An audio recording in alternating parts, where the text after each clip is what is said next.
The story opens with Takeru Kamishiro dragging himself through the same commute to the same dead-end job day after day in his dull, joyless life. People always told him that sticking to routine was the path to happiness, but deep down, a part of him longed for something different, just like everyone. One evening, as he stares at a strange scene flickering on his television, he suddenly finds himself transported somewhere completely unexpected. Then a mysterious man appears before him, claiming to be overseer of the entire solar system. Kamishiro stares in bafflement and asks if that makes him some sort of alien. The figure shakes his head, saying he's closer to a deity, then shows Kamishiro a planet known as Medius.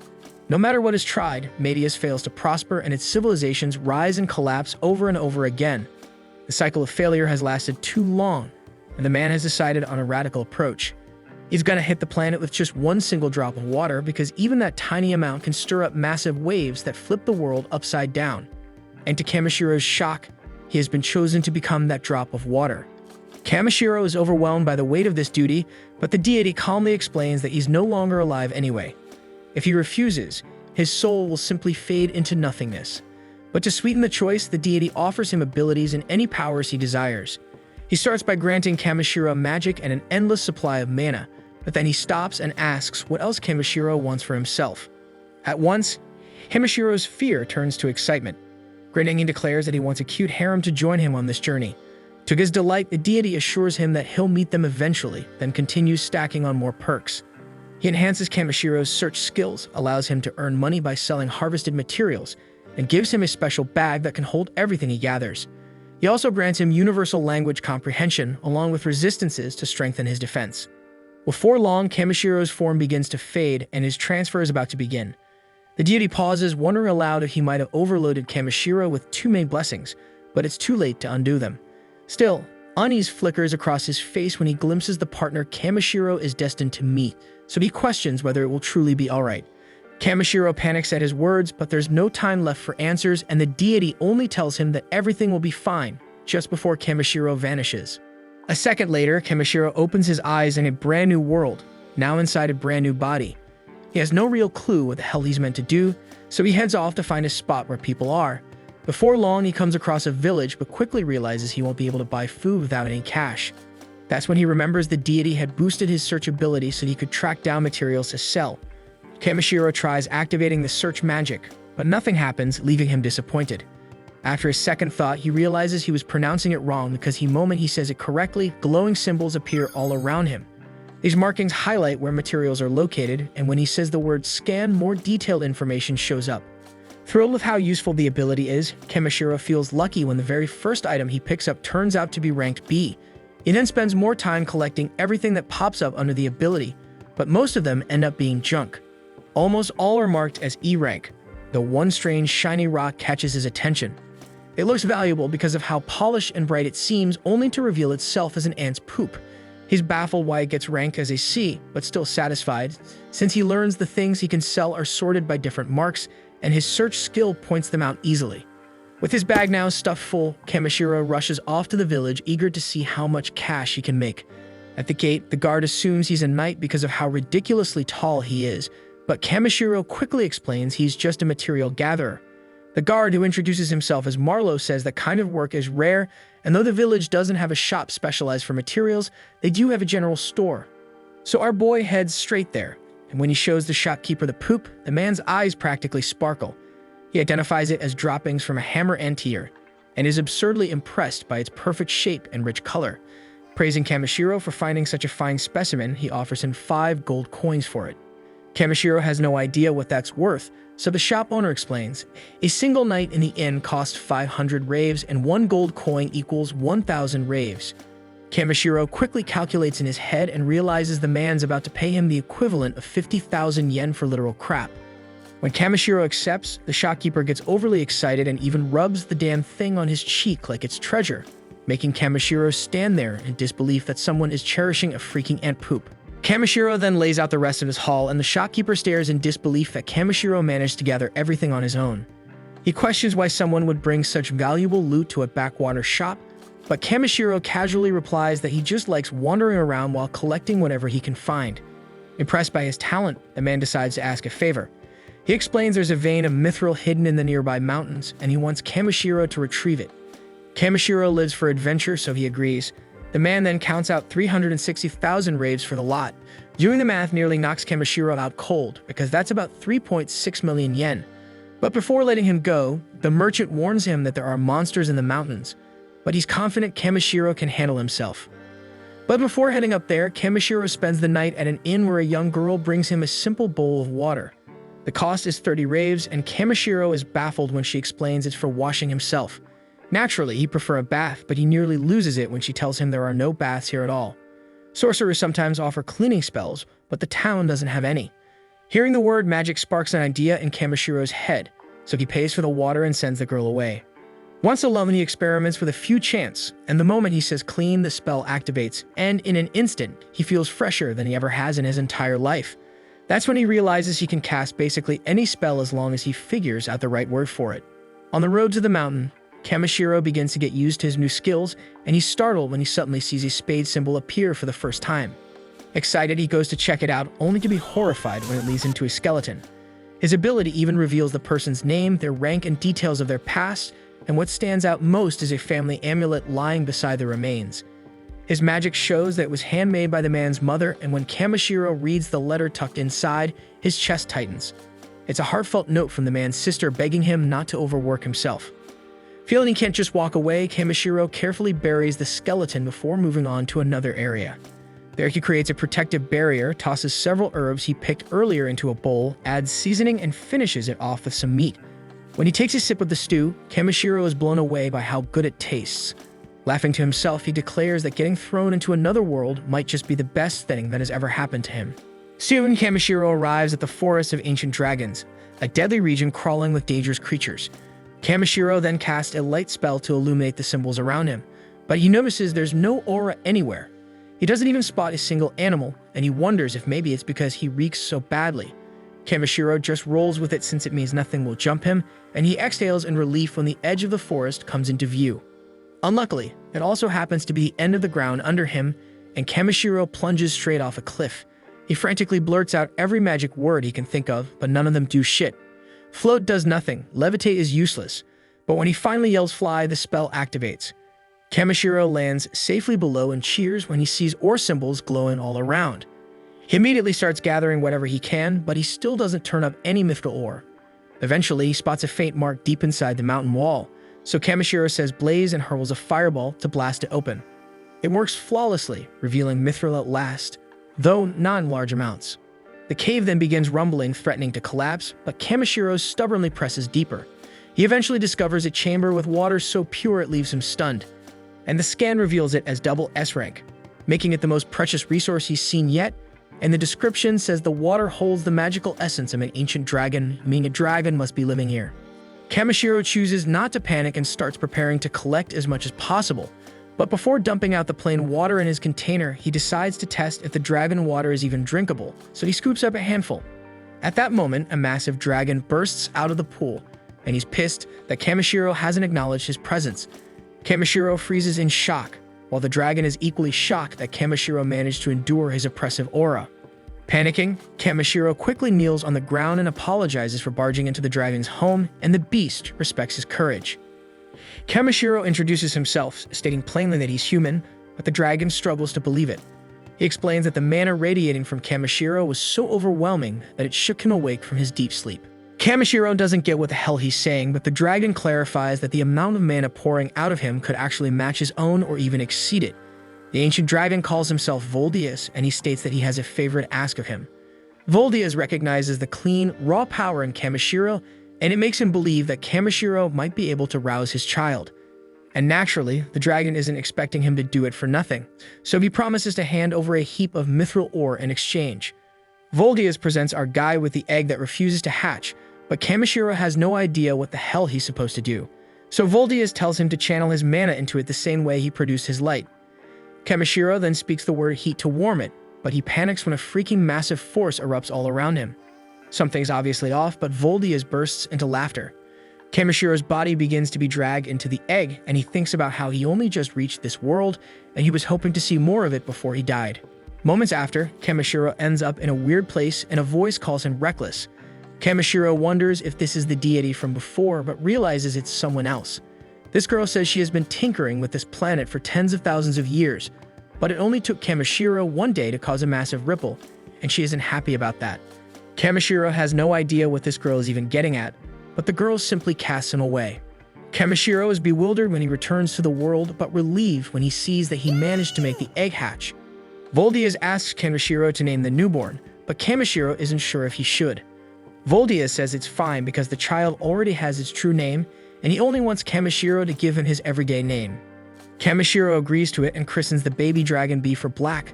Then Voldias tells B to roam the wide world as much as he desires, and the hatchling immediately joins Kamishiro's party. Kamishiro notes that the little guy was just born and questions whether it's smart for Voldias to let him leave with a stranger like him. But Voldias isn't concerned, and he points out that Kamishiro is stronger than he is and he feels safe in trusting his child in his care. Voldias then delivers Kamishiro's reward by firing a beam at his magic bag, then bids him farewell. Kamishiro then formally asks B if he will come with him on his gathering journey, and the tiny dragon chirps his agreement. Kamishiro couldn't be happier, but before setting off, he takes a moment to use magic to clean up his new partner because the funky little dragon stinks like hell. Kamishiro reaches the surface, bringing B along for his very first experience of the outside world. Since traveling through the forest at night can be risky and his stomach is already growling, Kamishiro decides they'll just make camp and rest until morning. Inside Kamishiro's item box, we find that he's carrying a stash of double S-ranked elemental water. This isn't just ordinary water, it's saturated with magical essence drawn directly from an ancient dragon's overflowing power, so it's crucial for raising a young dragon like B. In fact, Kamishiro's stash is linked directly to the underground lake thanks to Voldias. So B tells B to drink as much as he likes because they got an unlimited supply, and Kamishiro wants the little guy to grow up strong and healthy. B then insists Kamishiro take a sip too, and when he does, he's amazed by the water's clarity and purity. Before night fully sets in, Kamishiro uses a few enchanted stones to form a protective barrier around their site. According to a book he picked up from Jerome's shop, these stones are highly valuable. But thanks to the divine blessings he received, Kamishiro can produce them without much trouble. Curious about how they work, he uses one to ignite a fire and starts preparing dinner. He then seasons a cut of meat with care and throws together a hearty stew. It's only his second attempt at cooking this dish, but it tastes so good he feels like he could eat it every day. B can't stop staring at the bubbling pot, clearly mesmerized by the aroma, so Kamishiro serves him a portion and warns him to wait because it's still hot. But the impatient hatchling dives right in and ends up burning his tongue. Acting like a proper guardian, Kamishiro cools it down first, and this time B is able to enjoy every bite. With a full belly, B winds down peacefully, and Kamishiro feels relieved knowing he can eat solid food too, because it means he won't be surviving on water alone, and Kamishiro can start trying new recipes for them to enjoy together. Kamishiro then wonders if B misses his father, but B responds by gently hugging him. Kamishiro gets the message that it doesn't matter where they are as long as they're together. The little dragon's affection is enough to make anyone melt, and Kamishiro finds it hard to believe that something so small is classified as a B-rank threat. And that's not even mentioning B's wild skills and stats. Still, Kamishiro's not too focused on that because what matters is that B is still a child and children need direction and care. Switching into full parent mode, Kamishiro gently reminds B that even if he's stronger, that doesn't give him a free pass to act recklessly. He also mentions that Voldias would definitely be upset if anything happened to him, but B is already fast asleep. The following day, Kamishiro climbs his way back up the cliff he originally fell from and arrives at the same forest as before. This time, however, the place looks far less eerie than it did last night, leaving him puzzled over what might have changed while they slept. He shrugs it off, figuring it must be one of those strange enchanted forests, and makes his way back inside. Now seems like the perfect moment to do a little resource hunting, so Kamishiro reminds himself to look for materials around rank C. Activating his detection skill, he scans the area and sees glowing symbols appear above several items nearby, and he collects plenty of intriguing materials.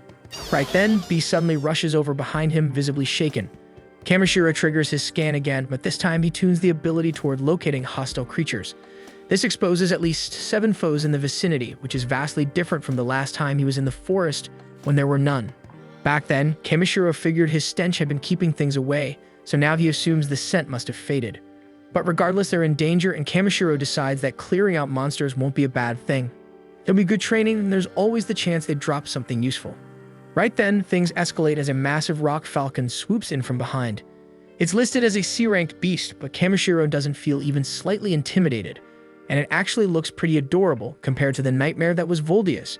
His ability shows a readout on the bird, and apparently its meat is incredibly fatty and sweet. That instantly grabs his attention because in Kamashiro's eyes, the creature just transformed into a giant walking ingredient. Wasting no time, Kamishiro throws up a protective barrier around himself and B, then conjures a barrage of ice lances. While he doesn't enjoy taking lives, he tells himself that if it's for survival, he has no choice. With that resolve, he fires the projectiles, piercing the bird with precision and celebrates fresh, high-quality meat secured. B nervously warns that the rest of the monsters have shown up, but Kamishiro only sees them as bonus ingredients. Before the beast can strike, he chants quick to boost his speed and reduction to lighten his frame. Launching into the air to avoid the first attack, Kamishiro coats both arms and legs in a hardening spell and slams down onto one of the monsters. His punches carry far more force than he expected after being reinforced, and his kicks are quite effective too as he smashes another wolf. Kamishiro is pleased with this new tall frame of his because kicks are far more effective with his extra long legs. After mowing through the rest of the pack, he pauses for a breather and begins collecting the mountain of premium meat he just earned. After collecting the materials, Kamishiro notices more monsters starting to close in from the distance. Realizing that pushing forward through constant combat isn't realistic, he pauses to think of a way out. B, overhearing his concern, flaps over and attempts to carry them both away, but it's not exactly easy. Kamishiro suggests trying a different tactic, but the determined hatchling refuses to give up and starts lifting his human companion with all his strength. Kamishiro is genuinely impressed by B's power and decides to help by casting a reduction spell on himself to make his body lighter. The result is a bit too effective, and the two end up soaring high into the sky. While calmly floating upward, Kamishiro tells B they're gaining too much altitude. In response, B lets go, causing Kamishiro to scream as he free falls toward the ground. But thankfully, B catches him just in time before he hits the earth, and Kamishiro is just relieved they both made it out safely. A quick glance at the map confirms they traveled quite a long way, and he thanks B for his effort in getting them away from danger. Kamishiro reminds him that he's only human, so maybe next time the dragon should take it a bit easier, but B clearly doesn't understand what the fuss is about. Kamishiro brushes it off and says it's fine, then adds that he'll be depending on B again when the time comes. Delighted by the compliment, B squeezes Kamishiro in a hug so strong it nearly crushes him. As they continue walking, Kamishiro comments that the village is still several days away. B, however, seems far more interested in a stick Kamishiro has in his hand. It's just a branch he picked up earlier, but when Kamishiro scans it with his ability, it's revealed to be from Yggdrasil, the mythical tree of legend and ranked at doublest grade. Right then, B seems to get an idea and starts breathing all over the branch. Kamishiro watches in confusion, unsure what the little guy is up to, until suddenly the branch begins to transform into a staff. Apparently, B's breath is saturated with mana, and by enveloping the branch with it, he triggered its hidden potential. Now Kamashiro's left holding a fully formed magical staff, and he's told everyone he's just a low-key material collector, so the thought of being spotted carrying something like this makes him uneasy. It looks awesome, but Kamashiro's not exactly trying to look like some flashy spellcaster. Suddenly, a distant growl echoes through the trees, prompting Kamishiro to warn B to stay close. The sound is intense, so whatever's out there doesn't seem friendly. But instead of backing down, B darts forward, and Kamishiro has no choice but to chase after him. B gestures towards something up ahead, and Kamishiro is startled to discover an elf lying injured on the ground. At first glance, it looks like she might have been attacked by some creature, but the girl quickly clarifies that's not the case. Her stomach lets out an earth-shaking rumble, and Kamishiro realizes this is the terrifying beast he was worried about. She explains that she hasn't had a single bite in 3 days, though what she truly needs is water. Kamishiro hands over the last of his clean drinking supply, and the elf gratefully tells him he's just saved her life. Her hunger isn't going anywhere though, and Kamishiro suddenly remembers the boxed meal the innkeeper packed for him. When he offers it, the elf accepts without hesitation, and Kamishiro quietly notes that she's nothing like the graceful, elegant elves he read about in books. A moment later, he grows concerned when she suddenly stops eating, but it turns out she's just overwhelmed by how good the food tastes. She looks like she's seeing stars, whispering that she's reached heaven, though Kamishiro casually mentions that it's probably just because she was starving. With over-the-top flair, she claims she's been brought back to life by the taste alone. Still, Kamishiro feels something is a little off. They aren't that far from town, and certainly not far enough to completely run out of supplies. She tries to explain it away, saying she left in a hurry, but that excuse doesn't quite sit right either because most travelers pack food just in case. The elf gets irritated with the interrogation, but before she can come up with another excuse, he's hit by a foul smell that derails the conversation completely. He always imagined elves would smell like blooming flowers and crisp peppermint, not like livestock shit. Deeply offended, the girl snaps back, saying it's not her fault because she's been roughing it outdoors for days. Still frustrated by the insult, she thanks Kamishiro for the help, then storms off before he can say anything else. Once she's gone, Kamishiro returns to gathering materials. And as they finally reach the edge of the woods, just as they step out, the two are thrilled to see a passing carriage approaching right on time. Kamishiro stares in awe as the carriage rolls into view, not pulled by a horse, but by a freaking unicorn. While majestic, unicorns are surprisingly common in this world and only considered an E-rank creature. The driver spots Kemishiro's staff and asks if he's a magician of some kind, but Kamishiro quickly clears that up, saying he's nothing more than a material collector and trader. The man is even more impressed by this, noting that someone who specializes in gathering is a rare find. Kamishiro didn't expect that kind of response and quietly admits to himself that he wouldn't exactly call himself a specialist. The driver kindly offers him a ride back to the village, but Kamishiro hesitates, pointing out that he's a tall guy and might not fit comfortably. Fortunately, there's ample space inside, and the family turns out to be very warm and welcoming. Ever since arriving in this world, Kamishiro has noticed that children seem drawn to him. Now that he's practically a parent himself, he doesn't mind it at all. He just hopes he isn't being a burden, but the man reassures him that the village lives by a simple code: help those in need. It's a value the whole family shares, and Kamishiro quietly admires the courage it must take for kids to travel with their parents in such risky territory.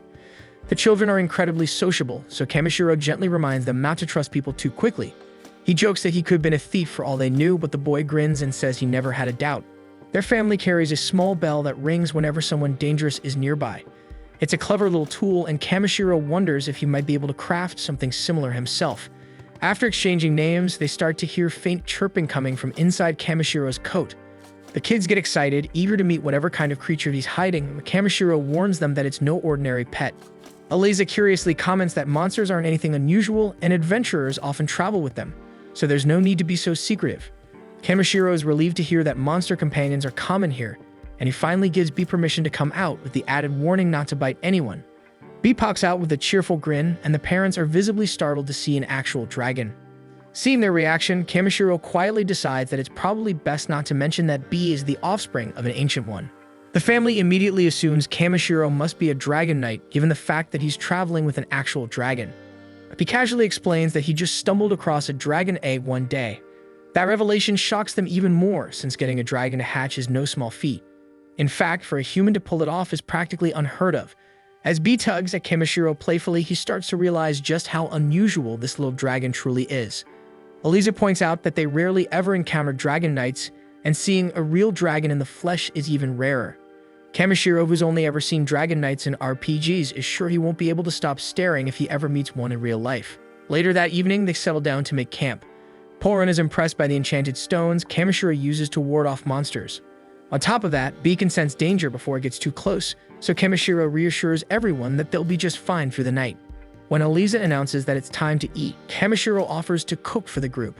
She gives him the go-ahead, and the kids watch in amazement as Kamishiro starts pulling out a mountain of ingredients. They whisper among themselves, wondering if he's actually a mage, but Kamishiro laughs and tells them it's just a special item bag that can carry far more than it looks. He finishes preparing his go-to-meat soup, but this time he adds a side dish, a mushroom and vegetable salad.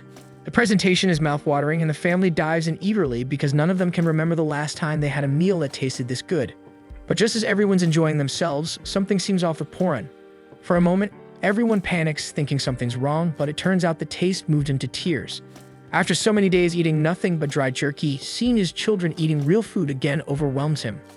Porin can't hold back the tears, and Kamishiro chuckles at how dramatic he's being. Porin loudly declares that Kamishiro must be a mage and crowns him the Wizard of Flavor. The name gets a big laugh out of everyone, and the cheerful mood carries over into the night as someone pulls out an instrument to play a light tune. The entire family joins in, and the night is filled with music and joy. The warmth of the evening makes Kamishiro reflect. He realizes how many things he's missed out on. Sitting down to eat with others, laughing together, and enjoying the moment, it's a completely different feeling from eating alone in silence. For the first time since arriving in this world, Kamishiro feels a genuine laugh escape his chest.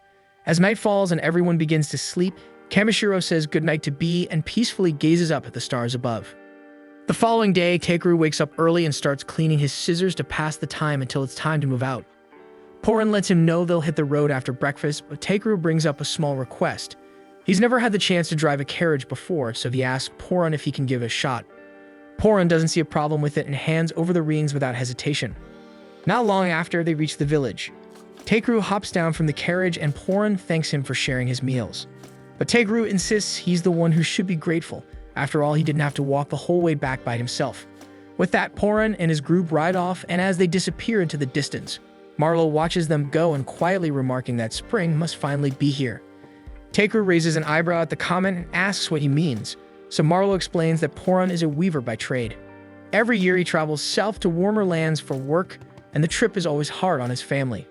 Since he can't hunt during those journeys, they barely get by on scraps, which explains why he was so thrilled to try Takeru's cooking. Realizing what Poran goes through, Takeru starts to feel lucky because his ability to collect ingredients and materials has made things much easier for him. Later that day, Takeru visits Jerome's shop to hand over the materials he had been tasked with collecting. As a small experiment, he quietly slits one piece of magic-infused mithril ore, the kind he picked up from the dragon's lair, into the batch of regular mithril, just to see how Jerome reacts. The shopkeeper takes his time, carefully inspecting every piece. Eventually, he pauses and points to the odd one out, declaring that it must be a rare magic-infused mithril. Jerome explains that a few chunks of this stuff hold enough magical power to replace most of the kingdom's standard magic stones. Takeru pretends to be surprised, though he already knew exactly what it was. Jerome is impressed that Takeru managed to stumble upon something so rare, but Takeru shrugs, saying he just happened to come across it during his trip. Jerome doesn't buy the modesty. Even if it was just lying around, being able to recognize and retrieve a stone like that takes skill. He tells Takeru that if he really wants to make the most of his abilities, he should head to Belkame, a major city with a much bigger market. As much as Jerome doesn't like the idea of letting go of someone with so much potential, Takeru would have access to a wider selection of goods and better opportunities there. He only asks that when Takeru eventually makes a name for himself, he remembers to send a few good customers back to his shop. Takeru wasn't really aiming for fame or recognition, but the idea of heading to a major city sparked his curiosity.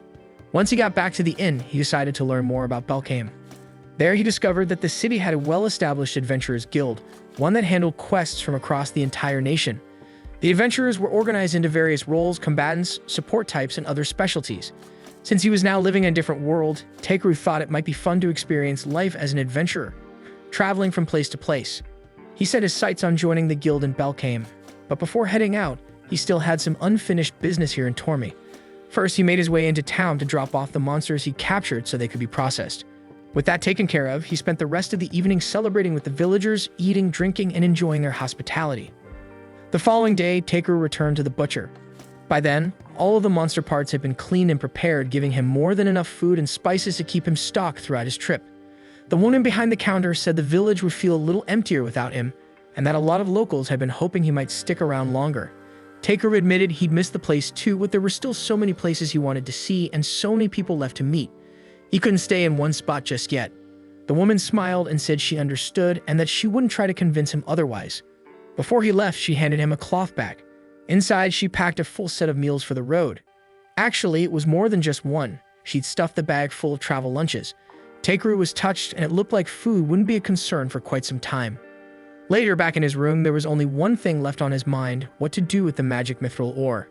Jerome had told him it was far too valuable for him to buy, which left Takeru unsure of what to do with it. Throwing it away was out of the question, but since the ore contained a strong magical presence, he began to wonder if he could use it to create something useful for the village as a way to say thanks. That's when his eyes landed on the lamp sitting on his table and an idea clicked. He grabbed the magic ore and tried merging it with the lantern. It didn't take long before he figured out the right process, and with a burst of light, he succeeded in crafting a magical item. The following day, just as he was about to leave, the entire village gathered to see him off. Takeru thanked them for all their kindness. As a token of his appreciation, he presented the item he'd made. He explained that it was an enchanted tool designed to generate a protective barrier around the village, one that would repel anyone with harmful intentions. The villagers were stunned by the gesture.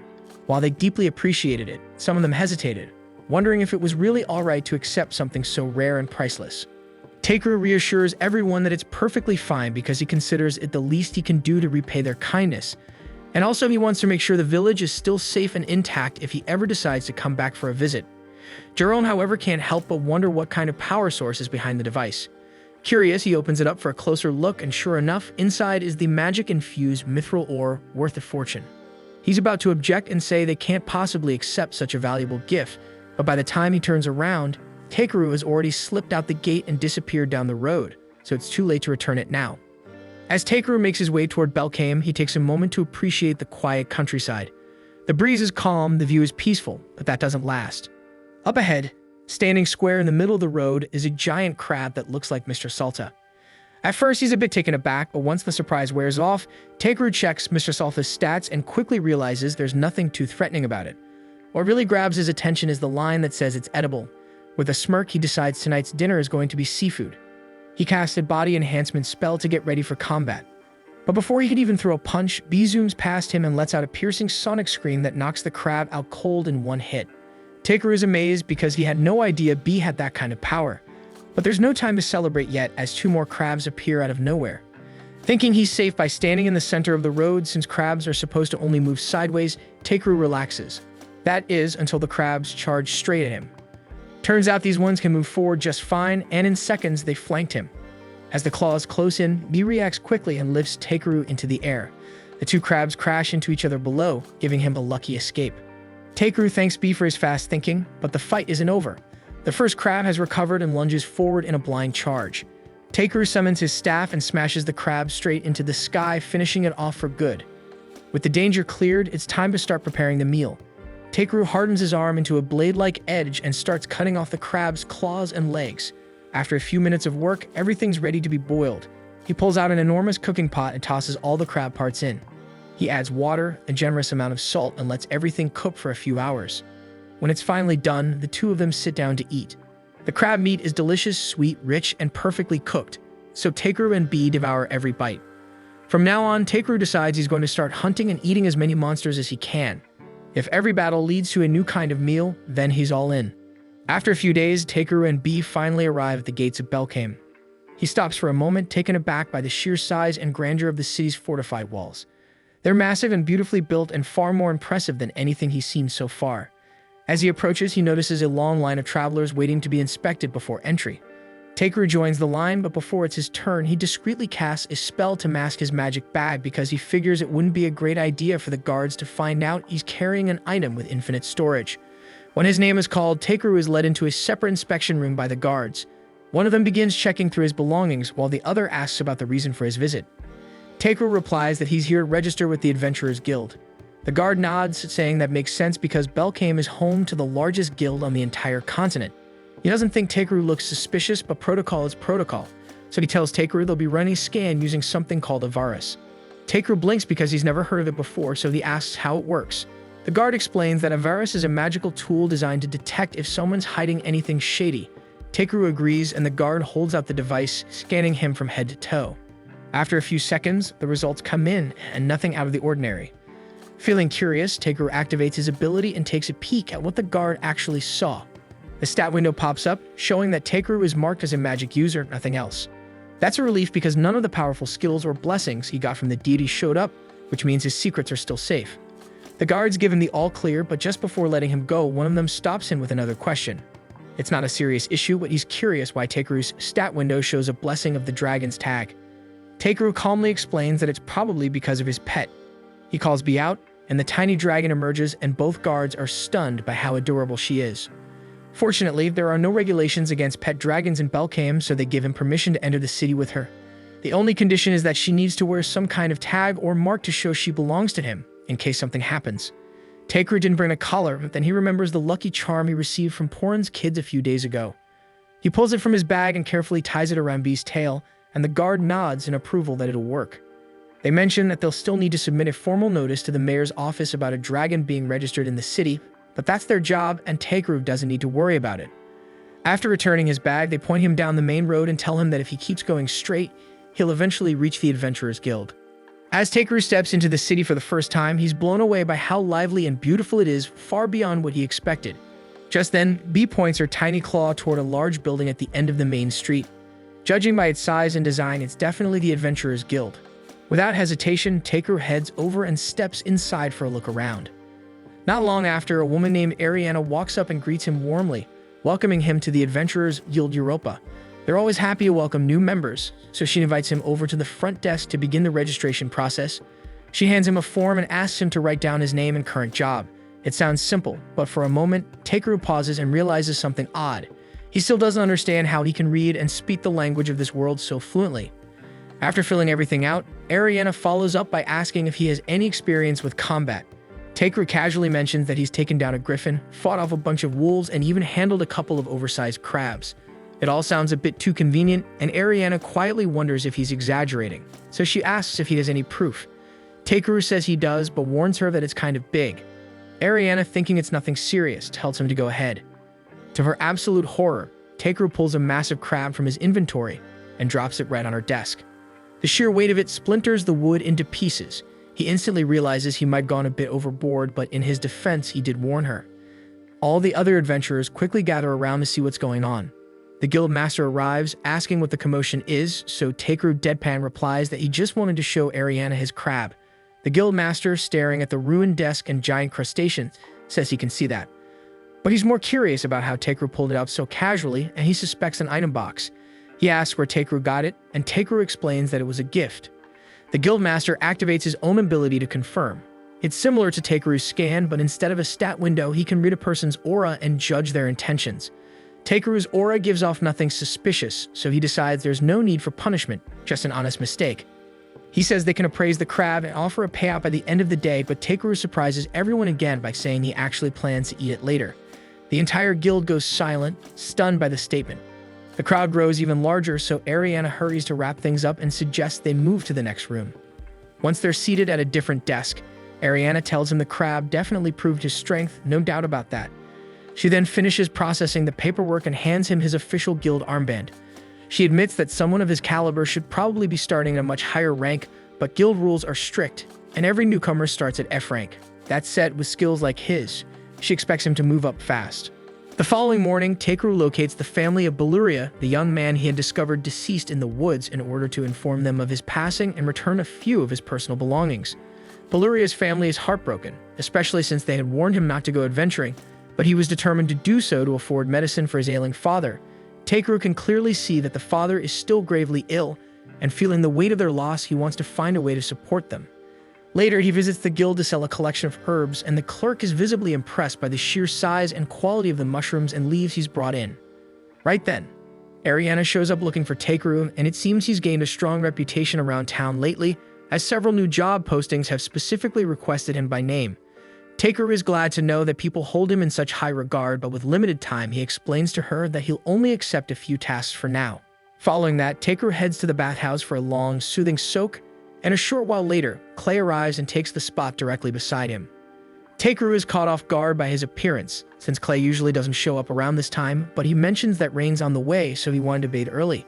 While they're there, Clay brings up a question and asks if Takeru knows how to use healing magic, since there's been talk that he treated a sick man in the slums free of charge not long ago. Takeru confirms it's true, and Clay is genuinely shocked to hear it, considering that most healers ask for a hefty payment. As Takeru reflects on it, he begins to wonder whether the healers who do charge might hold a grudge against him for upsetting their business, but the fact that this is his only concern makes Clay chuckle.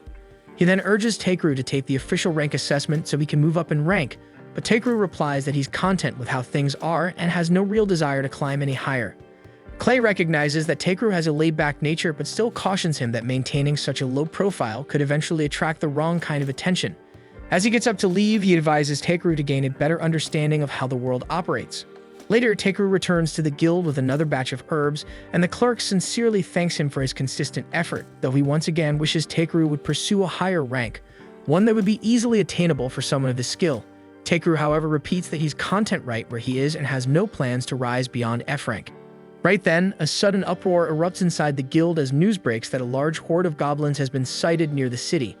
The guild master immediately issues a directive for all adventurers ranked D and above to prepare for combat. He then turns to the receptionist and inquires if any A-rank adventurers are available to participate in the operation, but unluckily most have already departed on various missions, leaving only one A-ranker in town, and it's Clay.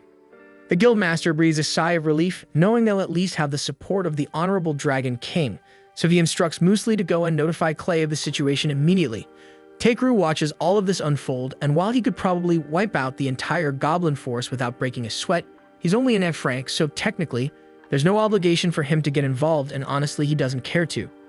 Yet the guildmaster isn't fooled by Takeru's act, and he calls him out directly, making it clear that he's joining the mission whether he likes it or not. Not long after, once all the adventurers are assembled, the guildmaster outlines the details of the upcoming operation. The front lines are expected to form along the southwestern Stavlaw plains, and from there, the goblins will likely push toward Belkheim. To prevent any breach of the city walls, the plan is to intercept the horde at the Zalwis River before they get any closer.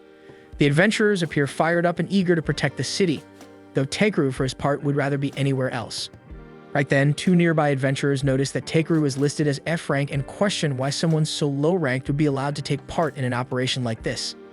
At that moment, the guild master returns and admits he's not entirely sure either, and he just knows that his staff won't stop talking about how amazing Takeru is, so he figured it might be worth bringing him along. He acknowledges that he can't officially compel an F rank to join a combat operation, and doing so would put the Union on his back, but there's no rule against asking one to collect valuable monster materials in the field. With that, the guild master walks away, and Muesli approaches to apologize to Takeru. She's just as confused as he is about why the guild master would drag an F rank into a battle, but yet she promises to do her best to support him out there. Takeru isn't sure what she means, so Muesli clarifies that she knows a bit of healing magic and will be assisting as a field medic. Takeru understands why she'd be brought along, but as he looks at how excited she is to charge into what could easily be a bloodbath, something in his gut tells him this mission is going to go sideways fast. Not long after, Takeru and Muesli arrive at the rear outpost, and the instant they get there, she gets startled by a bird and instinctively latches onto Takeru's arm. He politely asks her if she could let go, but Muesli is far too shaken to loosen her hand. She keeps insisting that she's not scared in the slightest, but Takeru is not buying it. He points out that they're stationed at a rear outpost well away from the actual battlefield, so the likelihood of her encountering any real monsters is minimal. He reassures her there's absolutely nothing wrong with feeling scared. After all, even the bravest warriors feel fear sometimes, so what matters is doing your best with whatever strength you've got. Moved by Takeru's words, Muesli brightens up, promises to give it her all, and dashes off toward one of the nearby tents. Just then, Clay steps out and can't help but laugh at how Takeru just gave an encouraging speech about courage when he himself was doing everything he could to dodge the battlefield earlier. Takeru acknowledges the irony in that, but explains that he simply prefers not to get involved in trouble unless absolutely necessary. And speaking of staying out of fights, Takeru was surprised to see Clay lingering at the rear base because he expected him to be out front with the others. Clay admits that some old wounds have started acting up and his body isn't holding up the way it used to. Takeru asks if he's referring to the scars he noticed on his back at the bathhouse. Clay tenses up for a second, expecting Takeru to judge him for carrying such disgraceful marks, but Takeru seems unfazed. Clay explains that scars on a warrior's back are seen as a stain on one's pride, and they suggest you were injured while fleeing from a fight. But Takeru doesn't view it that way, and he can tell those wounds were earned protecting someone. And the fact that he was badly injured yet still survived is something to be proud of, not ashamed of.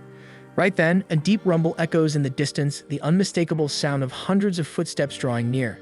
Clay immediately realizes that the guildmaster's frontline defenses must have been compromised and that the enemy is closing in fast, so he grabs a spear and tells Takeru he's heading out to intercept them.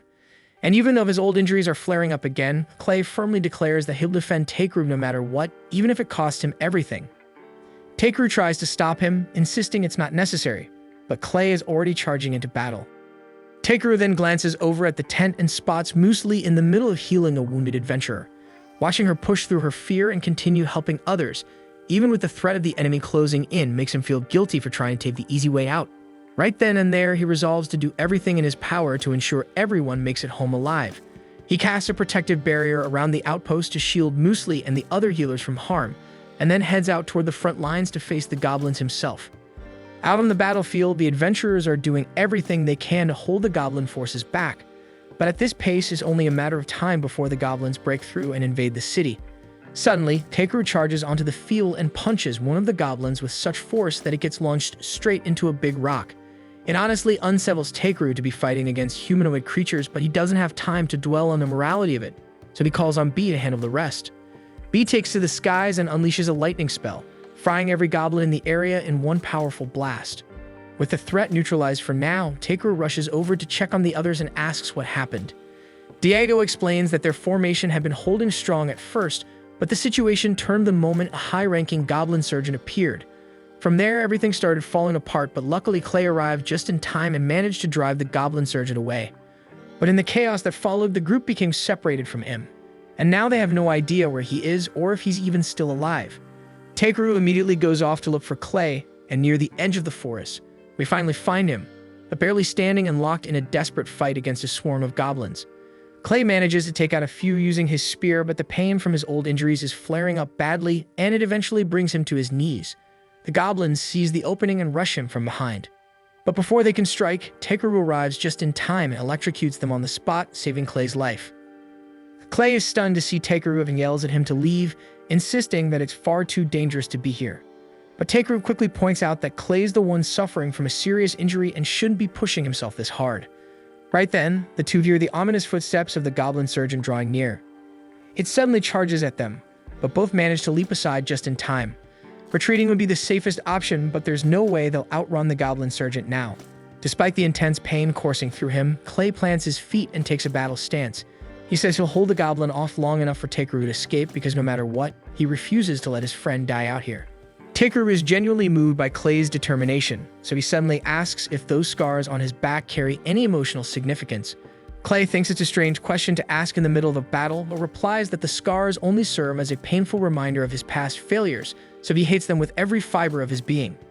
Takeru takes that as a sign that he wouldn't mind if they were erased, and before Clay has the chance to ask what he means, Takeru pulls out a vial of Voldius' enchanted water and splashes it onto him.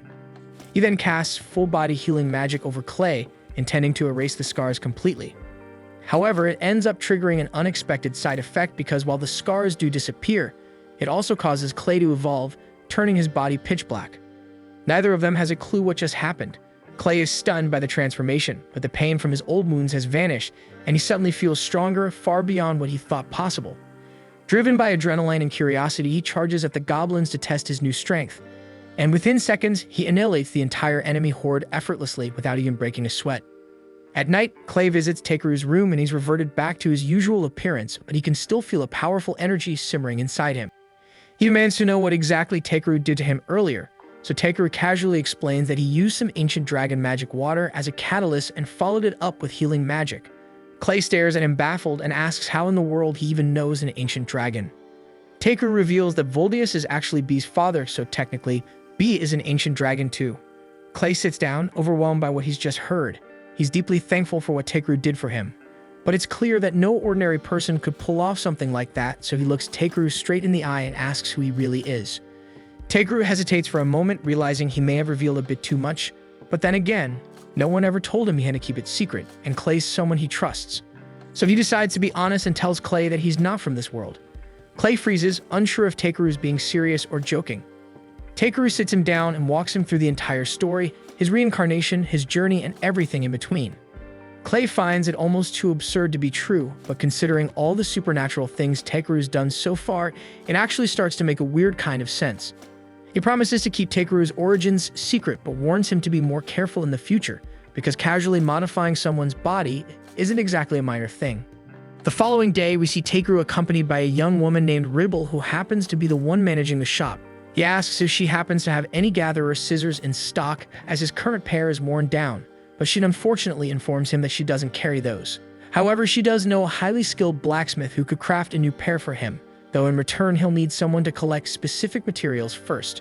Takeru expresses interest in hearing the job details, so Ribble starts guiding him toward her boss's workshop. As they make their way through the halls, Takeru catches sight of several blacksmiths working diligently in the forge.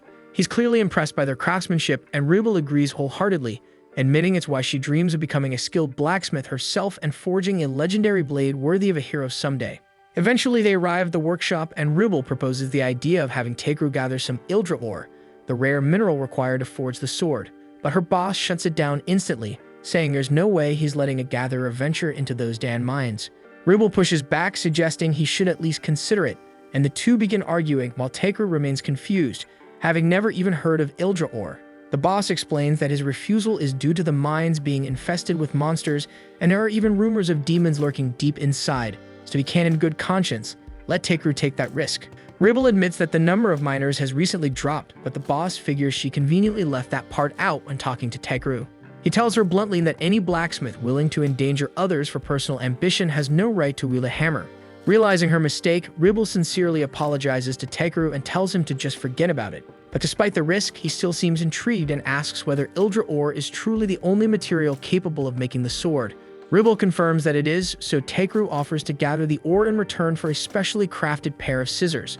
The boss turns to him and asks if he even paid attention when they mentioned the monster threat, but Takeru calmly replies that he's capable of handling anything down there, so they shouldn't worry. To prove it, he pulls out one of the crab claws he's kept with him, a beast even B-rank adventurers would hesitate to face. and seeing that, the boss begins to realize Takeru might actually be up to the task. Takeru heads out right away toward the Ryuhai mines, and during the trip, the other passengers in the carriage begin chatting about how odd it is that all the poisonous herbs in the region vanish overnight. Takeru grows a little uneasy, suspecting he may be the cause for over-harvesting, but he quickly brushes the thought aside. A short while later, the carriage drops him off, and he notices he's near a horse farm, so he decides to take a quick look around. While there, he spots the elf girl he encountered earlier, and it looks like she's in the middle of a disagreement with the farm owner. She apparently requested a white horse that could soar through the sky, but the farmer is now showing her a massive raven instead. The farmer explains that in this area, the word horse is used more as a general term than a literal one. Basically, anything that can carry cargo qualifies as a horse, whether it's an actual horse or a freaking giant bird. Realizing the misunderstanding was her fault for not being more specific, the elf apologizes for causing a scene. The farmer assures her it's not a big issue, but if what she truly wants is a white Pegasus, then her best bet would be to look in the Dwarven Kingdom. Without any hesitation or preparation, she immediately sets out in that direction. Meanwhile, Takeru resumes his journey, and as he walks through the forest, he notices the area is full of valuable plant ingredients. He even stumbles upon a patch of moongrass and takes a few minutes to collect some. But just as he's about to leave, he hears a familiar low growl coming from nearby. When he goes to investigate, he finds the same elf girl from earlier slumped against a tree, once again on the brink of starvation. He quickly gives her some food and water, which she gratefully accepts. She then extends her hand to thank him with a handshake, but she still reeks terribly, and Takeru decides he's had enough of the damn stench, so he casts clean on her to freshen her up. She introduces herself as Vereda Brolite and sincerely thanks him for helping her now and for what he did before. Takeru tells her there's no need for thanks and turns to leave, but Brolite stops him, saying she wants to repay his kindness. Takeru explains he didn't help her expecting any reward. Still in that case, Brolite insists on traveling with him to assist however she can. Though Takeru tries to decline, she won't take no for an answer, so he ultimately lets her tag along. Over the next few hours, Takeru continues collecting herbs from the forest, and Brolite does her best to help, though she mostly ends up gathering a bunch of completely useless stuff, like shit literally. After a while, it comes time to set up camp, so Brolite offers to gather some firewood. Takeru tells her there's no need, as he already has a few fire magic stones he can use instead. Brolite points out that it's important to leave signs of a real campfire in places like this because it helps let other travelers know the spot is safe to rest. Takeru admits she makes a valid point, so Brolite disappears into the woods, and not long after, she returns carrying a massive log slung over her shoulder. Takeru tells her they can't exactly burn something that large for firewood, but Brolite simply replies that she's not finished yet. Without hesitation, she tosses the log into the air, draws her blades, and slices it into dozens of smaller pieces in a single swift motion. Takeru is genuinely impressed, not just by her technique, but also by the fact that her weapons are A rank, which is a first for him to see up close. Later that night, Takeru prepares a pot of soup, and the moment Brolite tastes it, she's completely stunned because she's never had anything so delicious before. As they enjoy their meal, she asks if he's heading to the Dwarf Kingdom too, so Takeru replies that he's on a mission to gather Ildra ore from the Ryuhai mines located there. And as for Brolite, she explains that she's on a quest to find a white Pegasus because it's her sister's biggest wish to see one, and she's determined to make that happen. That being said, she's just enjoyed another delicious dinner thanks to him, which means her debt has grown even more, and she insists she must repay him. So Takeru asks if he can hire her as a bodyguard, since there's still a lot about adventuring he's unfamiliar with. Brolite gladly accepts, saying she'd be more than happy to protect him. And for the first time, Takeru realizes that when she's not half-starved or collapsing from exhaustion, Brolite actually looks quite beautiful. Unfortunately, he doesn't get much sleep that night because both Bee and Brolite snore incredibly loudly, making it nearly impossible to rest. The next morning, they continue on their journey until they spot the Dwarven Kingdom just across the river. Once they arrive, they head straight to a nearby tavern to enjoy some of the local cuisine. They're served a dish of roasted meat wrapped in jupes, a Dwarven specialty. Takeru tries it and instantly falls in love with the taste, and Brolite agrees it's just as good as her friend described. Curious, Takeru asks what kind of friend she's referring to, and she explains that it was a lizardman she once knew. He laughs, saying what a coincidence that is because he also knows a lizardman, and coincidentally, he's been sitting right behind them this entire time. Takeru is caught off guard to see Clay here, and Clay immediately asks why Takeru left town without giving him any prior notice. Takeru proceeds to explain the entire situation, and although Clay understands, he points out that Takeru's current rank is still too low to officially take on a task like gathering Ildra ore from the mines, meaning he won't be able to submit it to the guild for proper evaluation. He then asks if Takeru is at least getting a decent reward for his efforts, and Takeru replies that Grusus has agreed to craft a high-quality pair of scissors for him in return for the ores. Clay is momentarily speechless, clearly thinking that's a lopsided deal, but Takeru insists that a reliable pair of scissors is crucial for any serious gatherer. If Takeru genuinely feels satisfied with that as his only compensation, Clay sees no reason to argue. However, he says he'd like to tag along on the mission. He was already planning to head into the city to get his spear repaired anyway, so he suggests Takeru just consider it a slight detour. But before Takeru has the chance to turn him down, Berlin unexpectedly chimes in, suggesting Clay take on the role of Takeru's bodyguard as well, so it seems like Takeru is now stuck with their company, whether he likes it or not.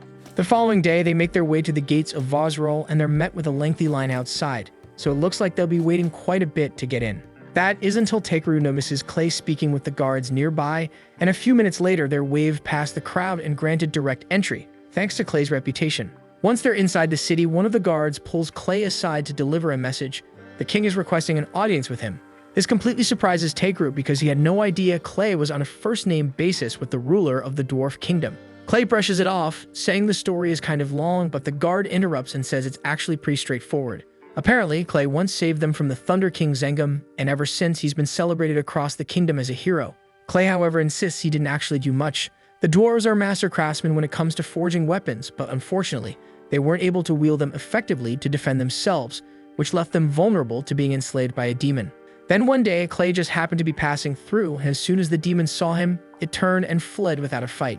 That moment alone was enough for the dwarves to declare him their savior. They even went as far as erecting a statue in his honor, though apparently sculpting isn't their strong suit, because the final result looks more like a freaking T-Rex than Clay himself. A short time later, Clay and the others make their way to the castle to meet with King Zorwadin. As soon as they arrive, Clay immediately demands to know who thought it was a good idea to make a statue of him that looks like that. Zorwadin replies with a laugh, saying he just thought it looked cool that way. Takeru quickly picks up on the fact that Clay and Zorwadin seem to have a close relationship, but he needs to cut into their banter because there's something important he has to deliver to the king. A letter of introduction from Grusas, essentially requesting permission for Takeru to enter the mines. The king says that under normal circumstances he wouldn't have an issue with it, but a few months ago the mine became infested with an alarming number of demons, so he's concerned for Takeru's safety. He asks if Takeru is truly willing to proceed despite knowing the risks, and Takeru assures him that he is, so the king grants them permission to go in and investigate what's causing the sudden demon presence. Clay acknowledges the assignment without hesitation, but Takeru is left stunned since tracking down demons wasn't exactly part of the plan. Eventually, they arrive at the mine entrance, where the head receptionist from the local guild unlocks the gate to let them through. Takeru casts a light spell to brighten the tunnel ahead, but from what he can see, there aren't many ores around this area, so he asks the guide if they can head in a bit deeper. The guide agrees, but suddenly B senses a threat approaching. Takeru quickly activates his scan ability and detects that they're under attack by two massive spiders.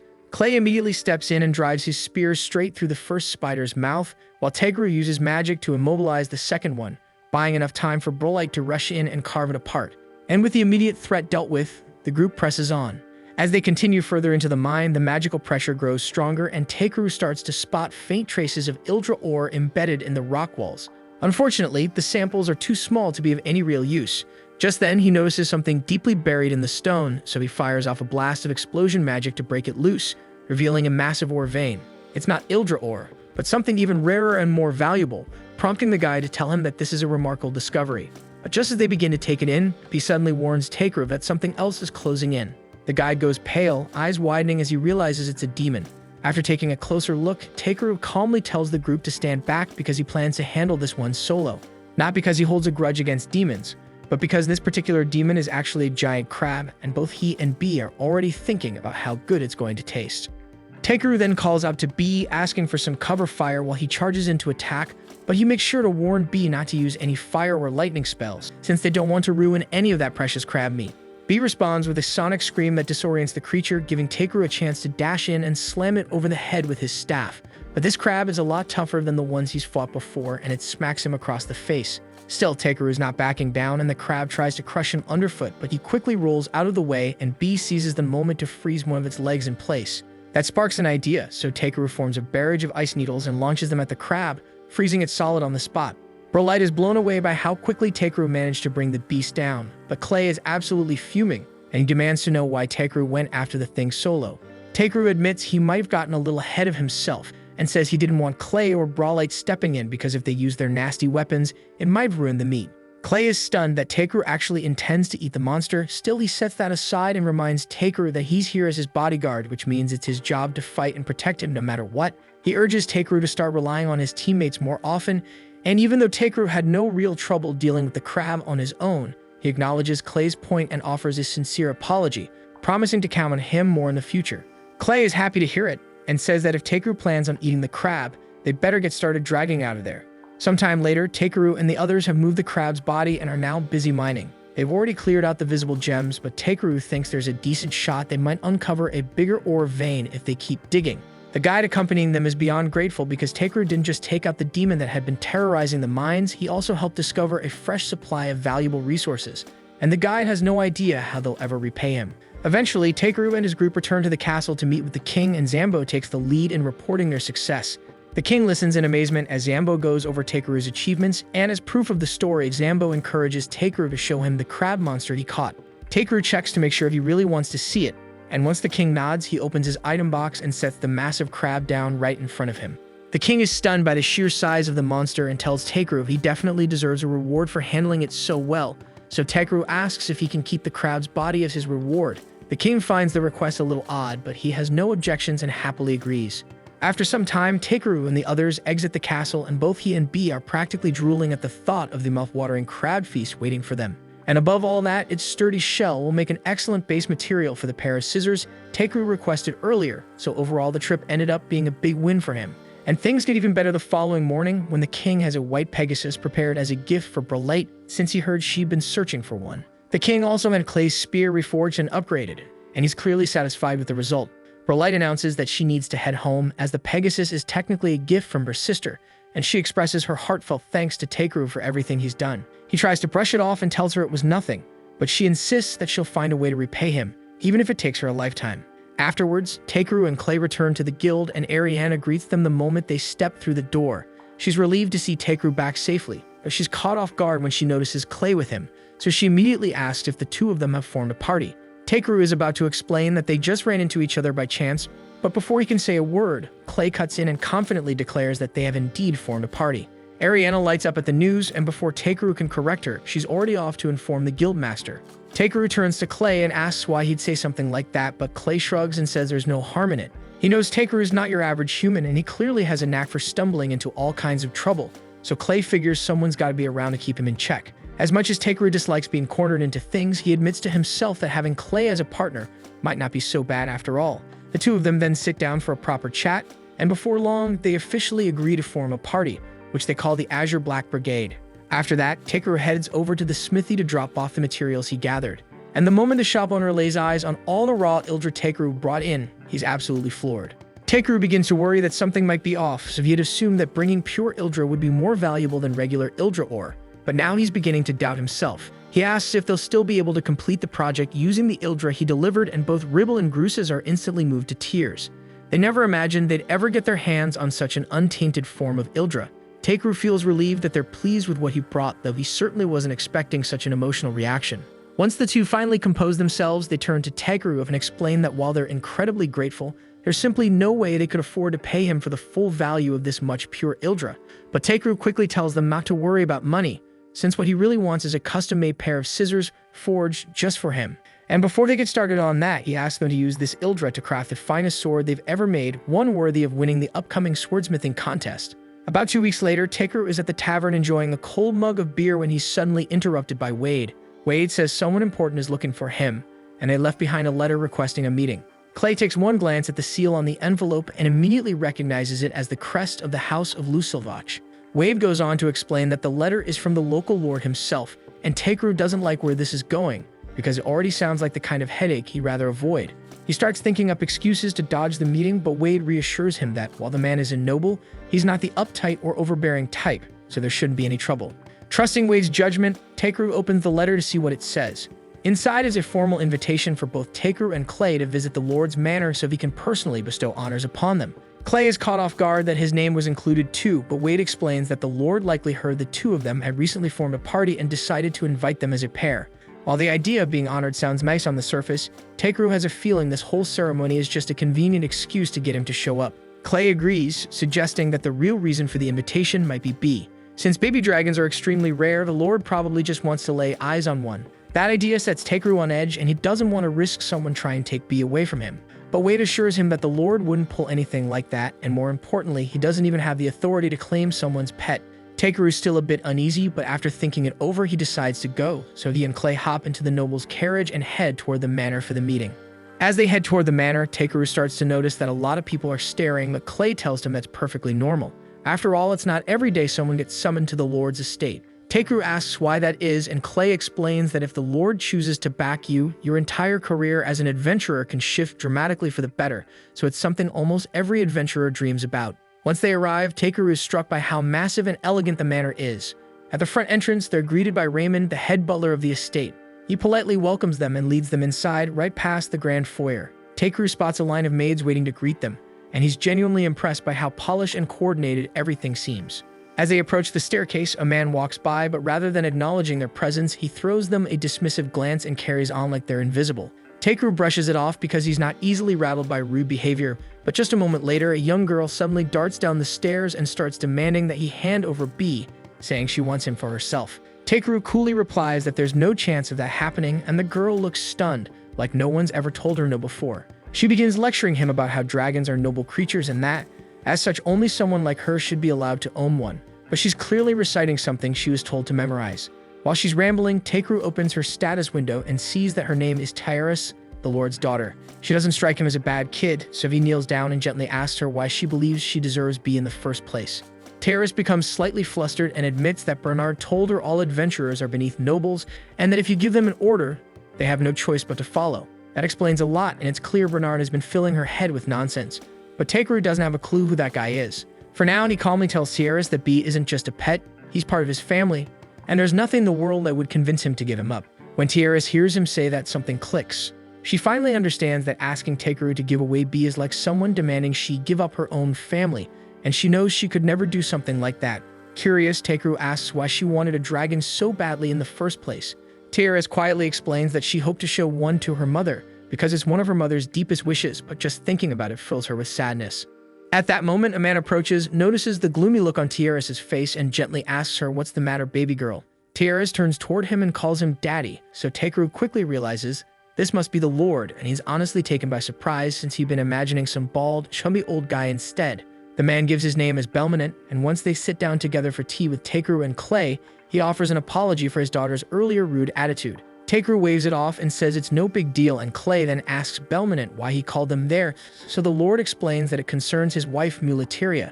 He continues explaining that his wife has been confined to bed for the past 6 months, and that he recently heard stories about Takeru curing a weak, near-death man in a single night, so he began to hope that Takeru might be able to help her using that same power. Takeru knows his magic is potent enough to fix most illnesses, but the last time he pushed it that far, Clay ended up evolving, so he's nervous about what might happen if he uses it on Muleteria.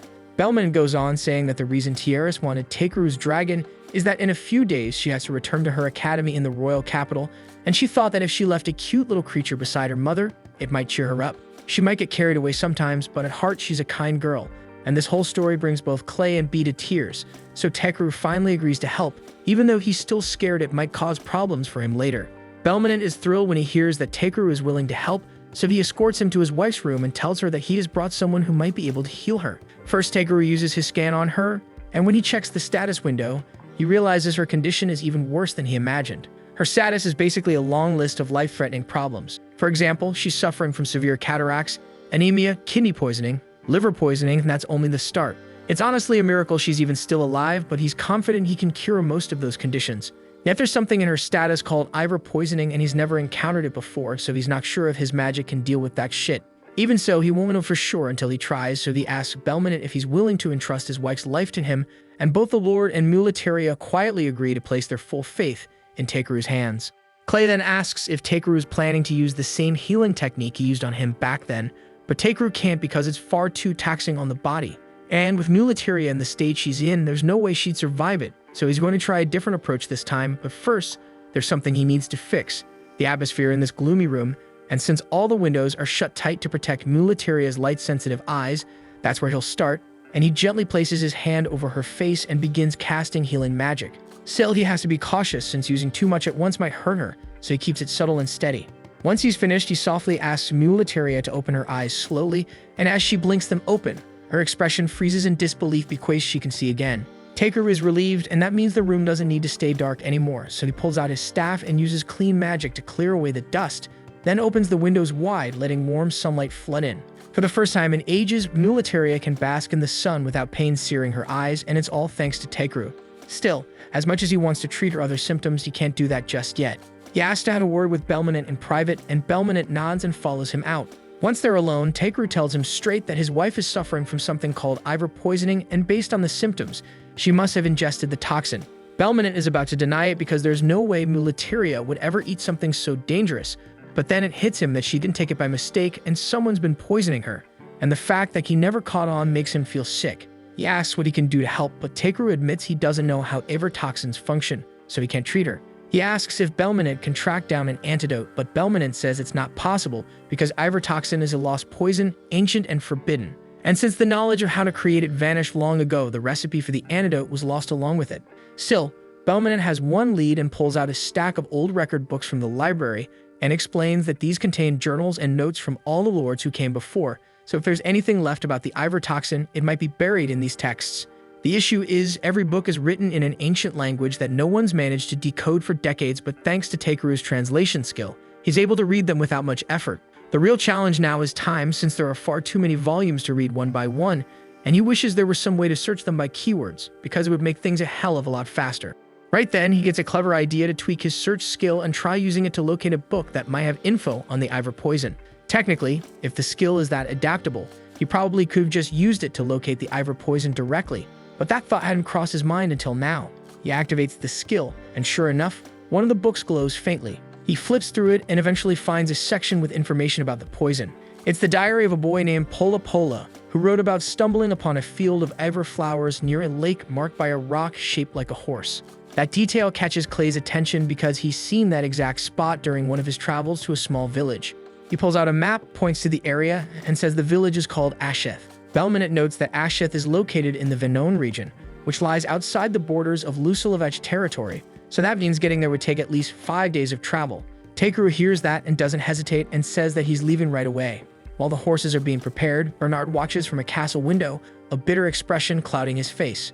Meanwhile, Takeru stands near one of the castle walls, carefully placing a few magic crystals on the ground. Belminant walks up and asks what he's doing, and Takeru explains that he's just setting up a safeguard, just in case someone decides to target Mulitaria while he's away. At that moment, Terrace comes running over to speak with Takeru, and she wants to apologize for how she acted earlier.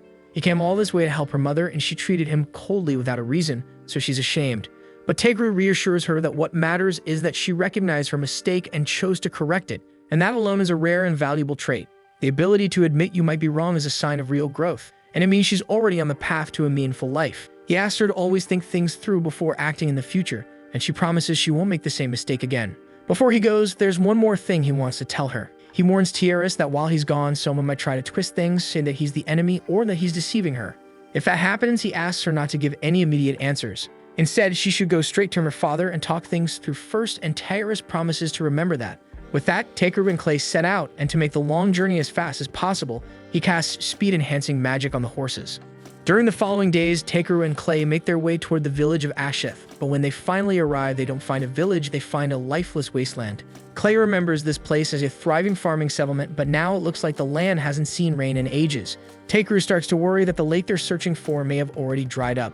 Clay, however, thinks that's unlikely because lakes don't usually vanish that quickly, but when they finally reach it, they see that while the water hasn't dried up, it definitely isn't normal, and the surface looks cloudy and strange. Takeru inspects it closely and realizes it's been contaminated, and whoever did it didn't do it by accident. Suddenly, the two of them are surrounded by a group of villagers, and they look pale and sick, but they're still ready to defend their home, so they demand to know who Takeru and Clay are and why they've come. Takeru quickly figures out that they're just being protective, so he keeps calm and explains that they're adventurers from Belkame, here on a mission to collect a rare material. The villagers don't look convinced, so they ask for proof, and in response, Clay shows them his A-rank armband. Once they see it, the villagers realize they're telling the truth, so they lower their makeshift weapons. But just as Takeru begins asking if they have any helpful information, one of the boys suddenly collapses. Takeru rushes over to check on him and is shocked at how light the child feels, far too underweight for his age. He turns to the adults and asks if they've been getting enough food lately, but what they tell him is worse than he imagined. The villagers then reveal that close to 10 months ago, their lake water suddenly turned cursed, making it undrinkable. Not long after, the same thing happened to the water in their well, leaving them with no clean water for their people or their crops. But just when things looked hopeless, a merchant named Engachi appeared and he claimed he could help, but only if they gave him a rare flower that grows near the lake. The exact location of the flower is a village secret, so they couldn't just hand it over. Still, they were desperate, so they made a deal. In return for one flower every month, Engachi would deliver 60 barrels of water. But that amount wasn't nearly enough to drink and grow food at the same time, so for months now, they've been slowly starving. After hearing everything the villagers have told him, it becomes crystal clear to Takeru that Engachi is the one behind this mess, so he tells them flat out that the man is definitely evil. The villagers are stunned because they truly believed Engachi was just trying to help, but Takeru points out that back when he inspected the lake, he found signs that clearly showed the water had been deliberately poisoned. And it's just a little too convenient that Engachi happened to show up right after that happened. Even if that were some wild coincidence, the fact that he's demanding payment in the form of a dangerous toxin is suspicious as hell. The village chief is horrified to realize they've been manipulated all this time, and Takeru's blood is boiling over the damage Engachi has caused. That merchant didn't just poison Mulateria. He damn near wiped out this entire village just to get his hands on the Ivory flower, and he let children starve so he could feed his greed. Takeru swears he won't let Engachi get away with any of this, but before he goes after him, he needs to help the villagers first, so he calls on B and asks him to fly up and use spirit magic. B gets the message, takes to the air, and summons thick rain clouds above the village. Rain begins to fall, giving the villagers the fresh water they've needed for months. But B doesn't stop there. He uses a clean spell to wash off the dirt from their skin, since it's been way too long since they could even bathe. Then with another spell, he used repair magic to restore all the damaged homes. Takeru also pulls out a massive pot and prepares a proper meal for everyone, something hot and filling after months of barely scraping by. The village chief is overwhelmed with gratitude, and the village kids are especially fond of Takeru now, and they ask if they can show him something cool, a secret hideout they have in the woods. Curious, Takeru goes with them, and they lead him to an old storage house packed with crates of Lita's fruit. He's shocked as there is so much food hidden away while the village is starving. The kids explain it's way too salty to eat straight, and with no water to rinse or cook it, it's been completely useless to them. Takeru decides to give it a try anyway, and the moment it hits his tongue, his expression shifts. The flavor is intense, but it clicks that this could make for a perfect base for soy sauce. Meanwhile, back at the mansion, a sudden alarm rings through the halls, and the moment Teoris hears it, she bolts because she knows exactly what that sound means. Before leaving, Takeru placed a special barrier around Mulateria's room, and he said that it would trigger an alarm if anyone approached her with ill intent, which means that someone is trying to kill her mother right now. Once Teoris reaches her mother's room, she finds Bernard standing by the door, and in that moment, everything clicks. Normally, anyone in this situation wouldn't even wait to hear him out, but Teoris can't believe Bernard would betray her, so she asks softly but seriously if he really came here to kill her mother.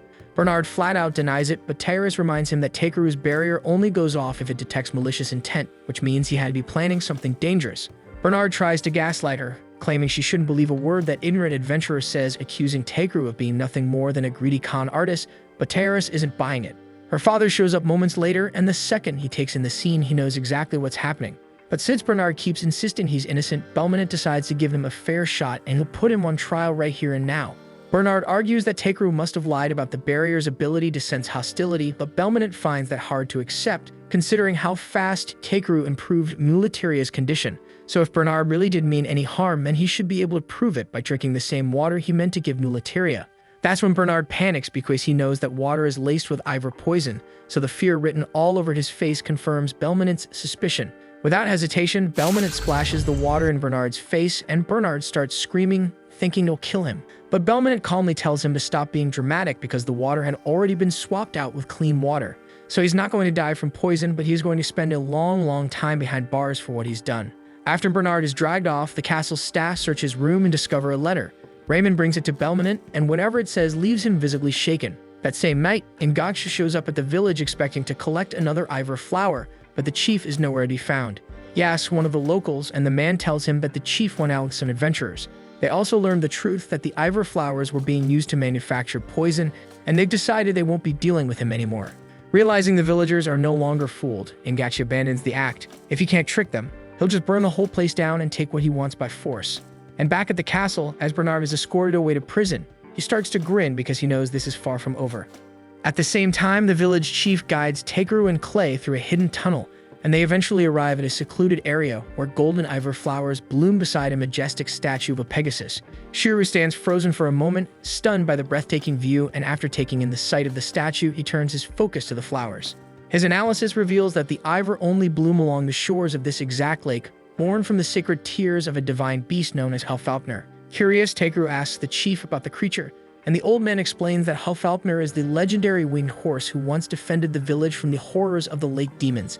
Since that day, the villagers have revered it as a guardian spirit, and the story of Helfalpnir's tears giving birth to the Ivor flowers has been passed down for generations. Tekeru, hesitant to touch something so sacred, asks if it's truly okay to take the flowers, but the chief reassures him that as the one who saved their village, Tekeru is welcome to take as many as he needs.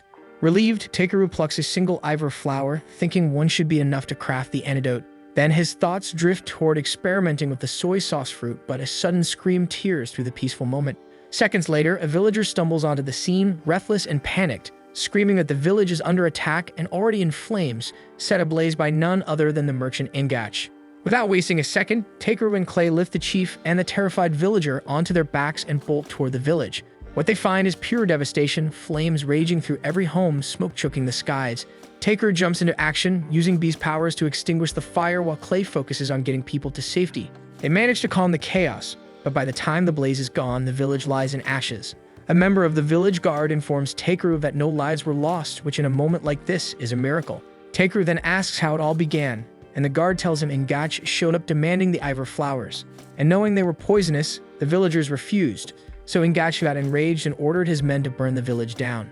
Tekeru clenches his fists in anger, barely able to contain the fury boiling inside him. Just then, the chief's face twists in panic as he realizes that Gonza, the young boy who had bonded with Tekeru, is missing. That's when an elderly woman speaks up, confirming everyone's worst fear. Ingach had snatched Gonza and vanished with him toward the lake, using the fire as a distraction. Tekeru's blood boils the second he hears that, and without hesitation, he activates his search skill at full range. He immediately locks onto human presences near a rundown fortress, then tells Clay that Ingach has at least 100 thugs working for him. Clay doesn't flinch and hops onto his unicorn, but the village chief rushes in, trying to stop them both, warning that it's way too risky to take on Ingach head-on. But Tekeru brushes off the concern, promising they can handle it, and swears to bring Gonza back safe and sound. Before long, they reach the fortress and B flies off to scout the area. He comes back with news that the bandits are all throwing some kind of party. While Tekeru is still working out a plan, Clay's already lost it and transforms into Kaiju 8, pissed beyond reason that these bastards would celebrate after snatching a kid. Tekeru gets why he's mad, but tells him to take a breath because if they charge in without a plan, Gonza could get caught in the crossfire. Just then, Tekeru gets an idea and casts an invisibility spell on them both. Thanks to that, they slip past 2 plastered guards at the entrance, then knock out another drunk idiot who came stumbling in for more booze. Clay then senses that most of the thugs have gathered upstairs, so Tekeru decides to keep their invisibility going for as long as possible while they move through. Clay's down with that, but points out that Tekeru's been collecting random junk as they sneak around. Tekeru says it's for evidence, to prove what these scumbags have been up to. They continue looking for Gonza, but even after checking all the rooms, there's no sign of him. Clay figures it's time they go straight to the source and squeeze the truth out of Ingach himself, and Tekeru nods in agreement. They then head to the room where Ingach and his crew are getting drunk, laughing like they own the world. One of the men cracks up, reminiscing about how pathetic the villagers looked while their homes burned. Another complains that they still don't know where the Ivor flowers grow, but the third one, who is clearly the loudmouth of the bunch, scoffs and says that's exactly why they took Gonza. He brags that they're almost done with their plan, and once it's complete, they'll jack up the price of Ivor poison and rake in the cash. Another thug asks how exactly the price is going to go up, and the arrogant guy smirks and says that once word gets out that not even someone as powerful and rich as Belminant could save his wife after she was hit with Ivor poison, people will see how lethal it really is. That fear will make buyers desperate, and they can charge whatever the hell they want. But before he can run his mouth any further, a glass bottle smashes into the back of his neck, knocking him cold. Turns out it was Ingach who threw it, reminding everyone that this whole operation is supposed to stay under wraps and they need to shut the hell up. Tekeru and Clay overhear every word from just outside the room, and Clay grits his teeth, saying he's done holding back his fury. Tekeru gives him the go-ahead to go wild, but reminds him not to kill anyone. Then, without hesitation, Clay drops the invisibility spell and smashes through the door, causing instant chaos as the bandits scramble in panic. Clay storms the place, dropping thugs left and right with brutal punches, while Ingach completely loses it. He shouts for one of his men to unleash their secret weapon, even though it's still unstable and not fully under control. While Ingach's mind spins, trying to figure out how the hell things flipped so fast, Tekeru appears beside him and casually suggests that maybe they should move the kid away from all the madness first. Thinking it's one of his own guys, Ingach blurts out where Gonza is being held, only to spin around and realize no one's there. In that instant, Takeru dashes toward the outhouse guarded by a lone bandit who's bitterly grumbling about still being stuck on watch duty while everyone else parties. He offers to handle him, and Takeru gives the nod, so the baby dragon zips forward, crashes through the door, and takes the guard out in one hit. Takeru bursts into the outhouse, calling out for Gonza, and the boy answers back right away, his voice shaky. Takeru slams his hand down with a sharp carrot chop, busting open the lock and freeing him.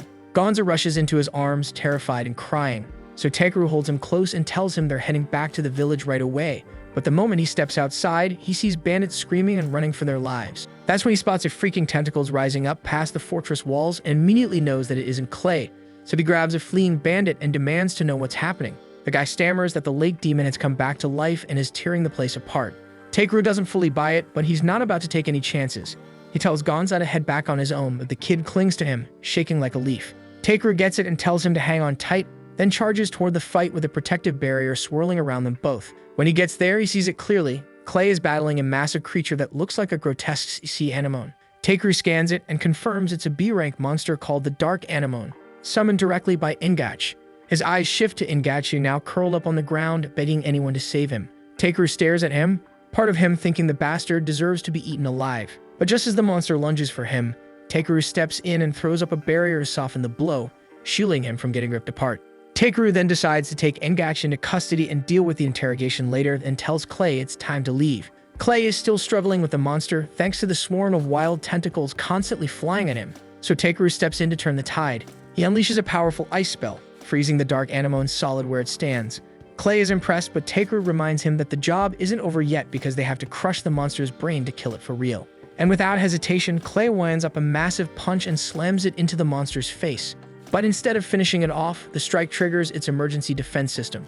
Its frozen tentacles snap to attention and launch straight at Takeru, who doesn't have time to cast a proper barrier. He manages to block the hit using only his staff, but the impact is brutal, and it sends both him and Gonza flying over the wall. Mid-air, Takeru wraps his arms around Gonza and throws the boy upward, just high enough for B to swoop in and catch him.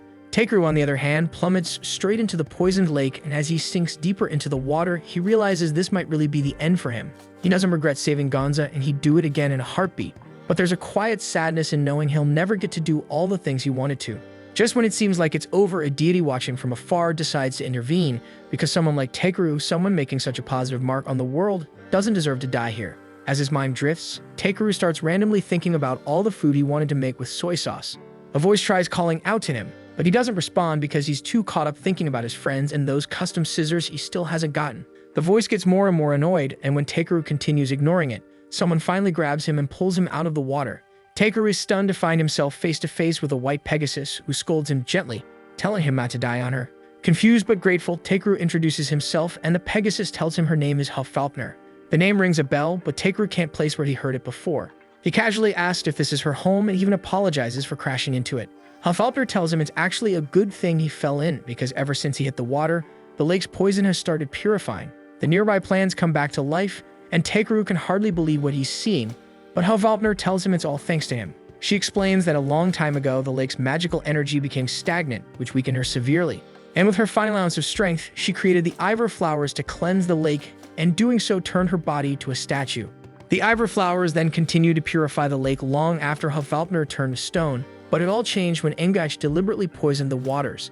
That is, until Takeru fell in and unknowingly absorbed the poison, freeing Hoffaulkner from her petrified state. With grace, Hoffaulkner flies Takeru back to his friends, and he tells them the truth, that a divine Pegasus saved his life, but to his surprise, no one else can see or hear her. Hoffaulkner gently thanks him for what he's done, then vanishes without a trace. After that, Takeru and the others return to the village where Gonza is finally reunited with his people. Later, Takeru draws a magic circle using enchanted stones and asks Clay to step inside it with him. Clay's a bit suspicious but decides to trust him. Takeru activates the circle and they instantly teleport to Belmonent's mansion. Once there, Takeru wastes no time brewing an antidote for the Ivor poisoning, and the moment Mulataria takes a single sip, the cure takes effect, freeing her from the poison's grip. Overwhelmed, everyone around them bursts into tears of joy, but Takeru's job isn't finished just yet. He heads back to the village, which is now slowly being rebuilt from scratch. Takeru informs the chief that Ingach has been handed over to the local lord, along with a mountain of solid evidence, so there's no chance he's walking free again. The chief tears up, touched beyond words, and asks Takeru how they could possibly repay him. Takeru grins as he's got something in mind, and he pulls out a hot steamed potato, slathers it in butter and soy sauce, and tells the chief to give it a try. The moment he takes a bite, his eyes light up because it's ridiculously good. And that's when Takeru makes his pitch. He wants to buy all of their soy sauce fruit, and with the money, they can expand the crop fields. The chief agrees but points out that there's no way Takeru can use that much fruit, but Takeru tells him not to worry because he plans to turn soy sauce into the next big thing in the cities, and soon it'll be the pride of their village. After treating everyone to more soy butter potatoes, Takeru hits the road. He catches up with Clay, and as they're chatting about how everything turned out, Hoffaultner suddenly drops out of the sky in front of them. Takeru is stunned to see her again, but what really knocks him speechless is when she transforms into a beautiful girl and announces that she's officially joining his party. Takeru and Clay are both floored, and Clay can't help but ask why a divine being would want to tag along with a reckless human. Hoffaultner answers that she's been stuck in one place for far too long, and now she wants to see the world. She thinks tagging along with Takeru will be fun, and in return, she'll even let him ride her, but only when she's in horse form. And while Hoffaultner seems thrilled to start this new adventure, Takeru has a sinking feeling that things are only going to get a whole lot more chaotic. After a few days, Takeru drops by Grus's forge to ask if he can craft another pair of harvesting scissors. The blacksmith beams with pride, telling him that his latest sword actually won a competition, thanks to the high-grade Ildrite Takeru brought him, so he's more than ready to forge the finest gathering scissors he can. After wrapping up the conversation, Takeru steps outside and finds Hoffaultner waiting for him. Though he's glad to have some company on his journey, she casually offers to whip Grus's into working faster. Takeru turns her down, saying he's perfectly fine with the pace Grus's works at. Dropping the idea, she instead asks for something to eat. Just then, B steps up, also eyeing the food, and immediately starts bickering with Hoffaultner. Right in the middle of their argument, Grit calls out to Takeru from behind because he wants to talk. He invites Takeru over to the guild and explains that the annual gathering competition for adventurers is about to begin. Ariana encourages Takeru to enter, but he turns them down, saying he's just a casual gatherer. Grit, however, reveals that Belminant personally requested his participation, since he's the one sponsoring the entire event. And not wanting to turn down a friend's request, Takeru reluctantly agrees. A few days later, in front of the Adventurers Guild, the guildmaster announces that Belminant is sponsoring this event as a gift for his wife's recovery. He then informs the contestants that their objective is to collect 7 different colored wools from rainbow sheep, something that catches Takeru completely off guard. Despite being a gatherer, he's never heard of this material before. The guildmaster explains it's quite rare, and they may need to do some research to track it down. He also makes it clear that asking for help from others is against the rules and would defeat the purpose of the competition. As the rules are laid out, Hoffaultner quickly realizes that she's not allowed to assist Takeru during the event. The guildmaster confirms that any help from party members is strictly forbidden, and after making sure everyone's clear on the guidelines, he wraps up the announcement. Clay turns to Takeru and tells him he's on his own, which shocks B. Thankfully, Takeru is confident he can get by with his magic. Clay then asks if he plans on using teleportation to search for the wool, but Takeru turns it down because he knows using such a flashy spell would just stir up drama and turn the whole event into a mess. Soon enough, the guildmaster kicks off the event, but B flat out refuses to leave Takeru's side. Before he can argue, Hoffaultner yanks him off and uses a burst of mana to knock him out cold. Takeru is caught off guard, but she calmly tells him to just focus on the competition and let her babysit the dragon. With no time to waste, Takeru bolts straight to the library and flips through a thick book, scanning for anything on rainbow sheep. After digging up a clue about them living on Tokerwana Mountain, he races off in that direction. Once he reaches the base, he realizes he's got his work cut out for him, because the rainbow sheep only live near the summit. And as he hikes up, he starts worrying about B because this is the first time he's tackled a quest without him. The thought of B stress eating non-stop and turning into a chubby dragon pops into his head, and he can't help but laugh. At the same time, B sulks while chewing on a sandwich, and Hoffaultner asks what's eating him. She reminds the pouty dragon that Takeru is covered by a powerful protection barrier, then mutters that she would have been the better mount anyway. That stings B, who's used to being the one Takeru rides, so he snaps back. Hoffaultner jumps in, ready to prove she's faster than him, but Clay quickly stops her, saying everyone already knows she's the fastest around. That little ego boost cheers Hoffaultner up and she settles down, but B's still miffed. Clay throws him a compliment too, praising his flying speed, and that finally puts B at ease. Even though Clay's glad the two beasts aren't bickering anymore, he's sweating bullets because there's no way he can keep handling them alone for much longer without Takeru. That night, Takeru winds down with a hot bowl of gyoza before crashing, and the next morning he finally reaches the top of the mountain and spots a peaceful flock of rainbow sheep grazing across the slope. Knowing how skittish they can be, he wonders how he's going to get close. Then out of nowhere, he tries speaking in sheeplish, and to his shock, the entire herd perks up and trots right over. One bright pink sheep hops into his lap like it's been waiting all day just to be sheared. Amused by how chill it is, Takeru grabs a comb and gently brushes out a clump of its wool. One by one, the rest of the flock lines up, eager to offer theirs too. And with all 7 colors safely collected, Takeru packs up and starts the journey back. Along the way, Takeru spots a majestic dragon soaring calmly around the mountaintop, and he quietly wonders if Bee might grow up to look just like that someday. After a while, Takeru finally makes it back home, and the moment he steps inside, Bee launches at him like a missile, hugging him tight and bawling like Takeru had just returned from a battlefield. Not long after, the guildmaster steps up and announces Takeru as the winner of the event, officially promoting him to FB rank. Takeru scratches his head, unsure what that rank even means, so the guildmaster breaks it down. He now qualifies for both adventuring and gathering quests from F all the way up to B rank. Though Takeru starts to lean towards sticking with gathering, the guildmaster warns him to be careful of the quality of his work. If he keeps giving people premium materials for cheap, the entire market could take a nosedive. The warning shakes Takeru a little, but the guildmaster softens his tone. He says it's not about holding him back, it's about making sure he gets the rewards he deserves.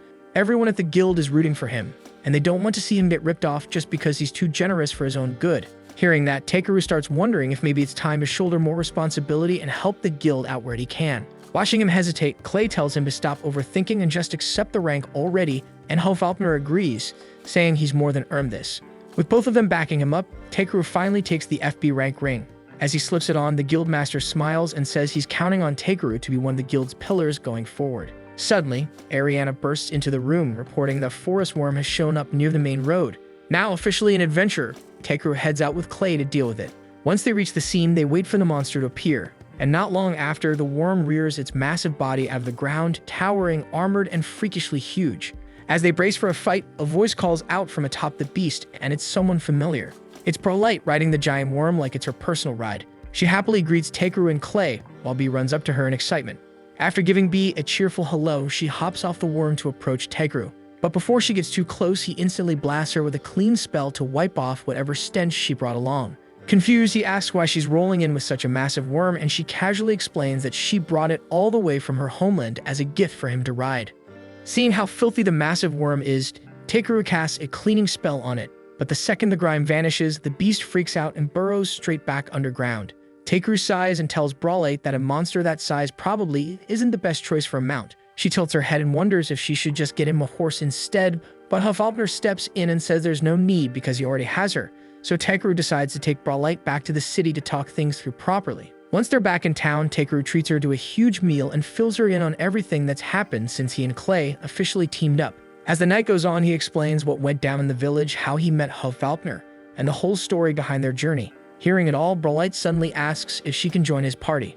Takeru agrees, so Brolight stands tall and flashes her ring with pride, showing off the results of her hard work. Clay's jaw drops when he sees it's an A-rank adventurer ring, and she grins and says she earned it through pure effort. Clay gets fired up, already itching for a sparring match, while Hofalpner calmly notes that Brolight must have a pure soul, because just being near her makes her spirit feel at ease.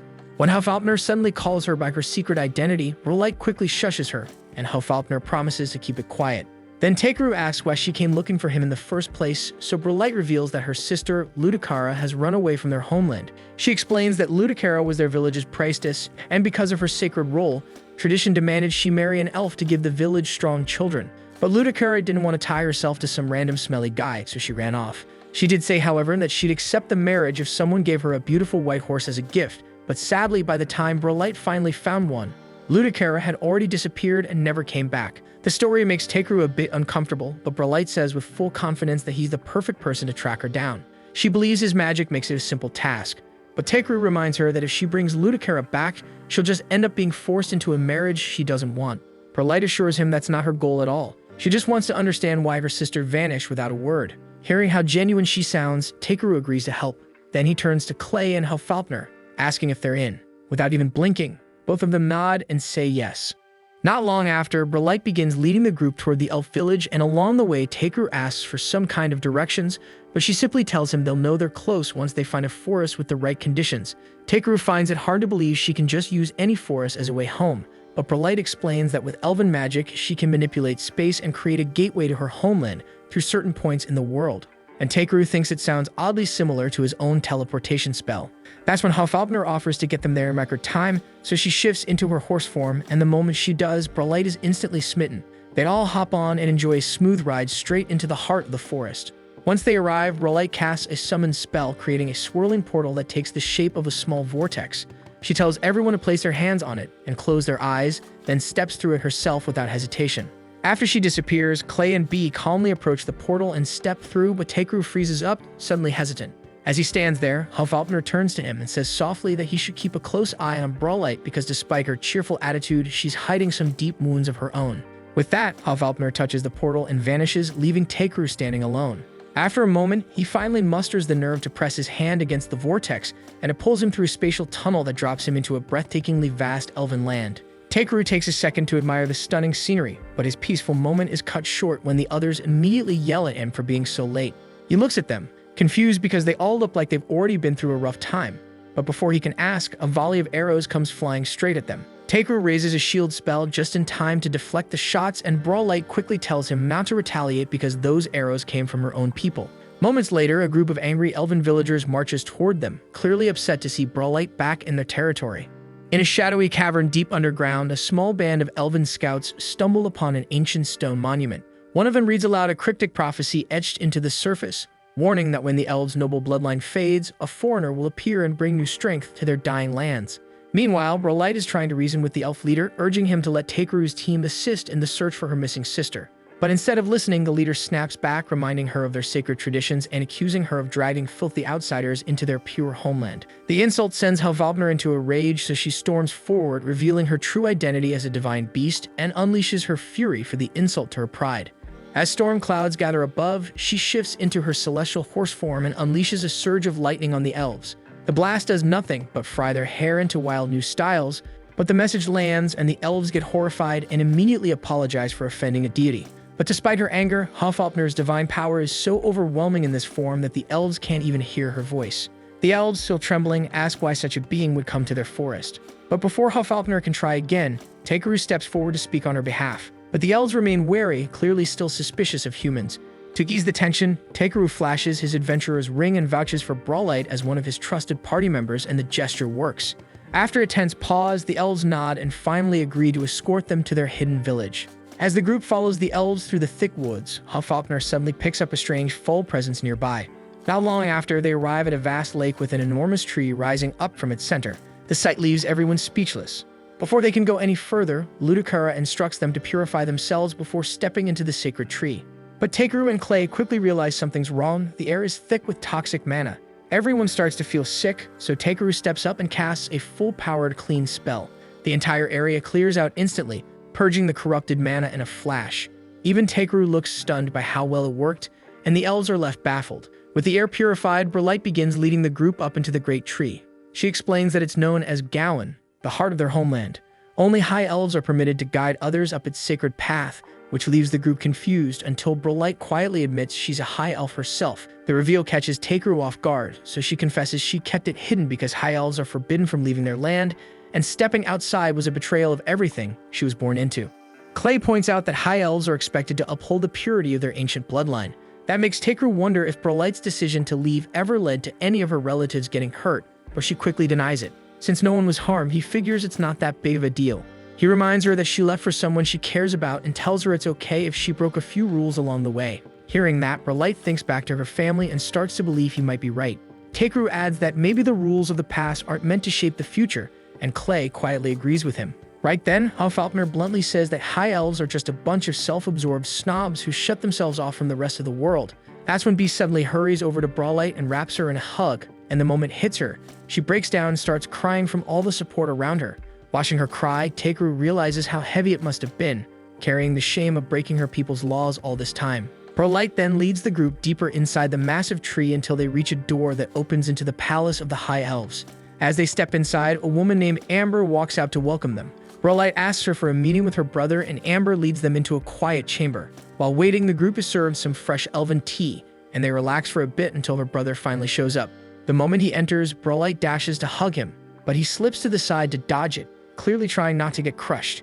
Takeru's jaw nearly drops because he wasn't expecting Brawlite's older brother to be this small. Brawlite introduces him as Argent Seal, but Takeru struggles just trying to pronounce it. Noticing the awkward pause, Argent chuckles and tells him to just call him whatever's easier. Takeru settles on R, and Argent smiles and nods in approval. Then he turns to Hofalpner and bows his head, respectfully welcoming her on behalf of all the elven lands. After that, he steps over and shakes Takeru's hand, and Takeru is caught off guard by how delicate and fragile the guy feels. Arjun picks up on it immediately and asks if Takeru is uncomfortable being around someone so short. Trying not to sound rude, Takeru says it's fine, and Arjun laughs it off, saying that no matter how high and mighty high elves act, they're all cursed to be short forever. The sarcastic comment irritates Brawlite, and she asks him to quit being so bitter about it. But Arjun shuts her down and says it doesn't matter how she feels. Their bloodline is cursed, plain and simple. The word hits Takeru hard, but Brawlite starts sobbing, admitting she's been doing everything in her power to break that curse and free their family from its grip. Arjun gently tells her to calm down, then turns to the group and apologizes for what he calls his younger brother's emotional outburst. Takeru tells him it's no problem, but then pauses because something doesn't add up. Arjun just referred to Brawlite as his brother. Confused, Takeru tries to process what he just heard until Brawlite casually explains with pride in her voice that even though she's a girl, she also happens to be part boy. The whole group goes completely silent, not saying a word, which only makes Takeru more confused. He looks around, wondering why no one's reacting. That's when Clay speaks up and says it's not a big deal because some lizard men are born with two genders too, so this isn't anything new to him. Arjun sighs, saying Brawlite didn't just inherit the strength of their people, but also carried her share of the elven curse. The mention of the curse sparks something in Takeru's mind, and he asks why the mana around the tree feels so thick and heavy. Arjun is surprised he noticed, then explains that the mana has been growing more dense for the past 6 months. Takeru asks if he can try something to help, and Arjun agrees, leading the group outside to a wide clearing. There, Takeru begins creating a magic stone using his own mana, and Arjun watches, clearly stunned by what he's seeing. Behind him, the elf guards start panicking and yell at Arjun to back away, but he refuses to move, staying right beside Takeru. Moments later, Takeru completes the stone and hands it over, asking Arjun to place his hand on it and say the word start. Arjun nods and tries, but the guards charge in and trying to pull him back. Still, he pushes through and manages to activate it. The huge green stone lifts into the air, glowing bright as it spins, and begins releasing purified mana into the surroundings. The dense toxic energy lingering in the atmosphere starts breaking apart and fading. Everyone can suddenly breathe easier, and Takeru smiles, satisfied with the results. Brawlite looks over at Arjun, who's quietly staring at the sky, clearly deep in thought. That's when something clicks, and he remembers the ancient prophecy about an outsider who would one day restore their land. Takeru notices his reaction and looks puzzled, so Arjun brings him to the elven shrine. Once there, Takeru glances at the prophecy carved into stone and surprisingly reads the entire thing in one go, leaving Arjun speechless. Seeing the part about the noble bloodline dying out, Takeru starts wondering what it really means. Arjun tells him that it refers to the curse placed on the high elves, which makes Takeru pause to wonder if he's the outsider the prophecy mentioned. Arjun quietly nods, but Takeru still doubts it because he only purified some polluted air and didn't exactly restore their homeland. Even so, he gets the feeling that the prophecy isn't about being born special, it's about coming from a different bloodline entirely. Later, while Takeru relaxes in the bath with Clay and Brawlite, he finds his mind stuck on the prophecy. The words keep echoing in his head, and though they haven't even found Brawlite's sister yet, he starts to feel that uncovering the meaning behind the prophecy has to take top priority. After they finish up, Brawlite steps outside to get some fresh air, and Takeru follows her. He gently asks about the curse on the high elves, but Brawlite doesn't say a word. She just stands there, completely silent. That's when Amber walks up from behind and offers to explain it herself. She tells Takeru that the curse is actually a strange chronic disease that's been spreading rapidly among high elves. It first began appearing in children's generations ago, but something changed about 50 years back. Since then, the sickness has become much more aggressive, and now it affects their lives in devastating ways. Amber explains that many newborns today don't even make it past their first week. Takeru can't help but wonder what could be causing such devastation, but sadly, Amber has no answers. Her voice cracks as she confesses that her own child didn't survive and the pain is still fresh. Tears stream down her face as she admits she's terrified that their entire race may be nearing extinction. As Brawlite gently pulls Amber in and holds her, Takeru stands quietly, lost in thought, determined to figure out what's really going on. Not long after, Takeru heads to meet the elven queen Melteria, and the moment she lays eyes on him, she stops and stares. Something about the color of his aura leaves her stunned. Takeru is confused and asks what she's seeing, but Melteria keeps analyzing the unusual glow of his mana. Then she spots Beast sitting on his shoulder, and it finally clicks that this boy isn't just strong, he's someone handpicked by a dragon of the old world. Bee proudly hops forward, thrilled to finally be acknowledged, and happily introduces himself to the queen.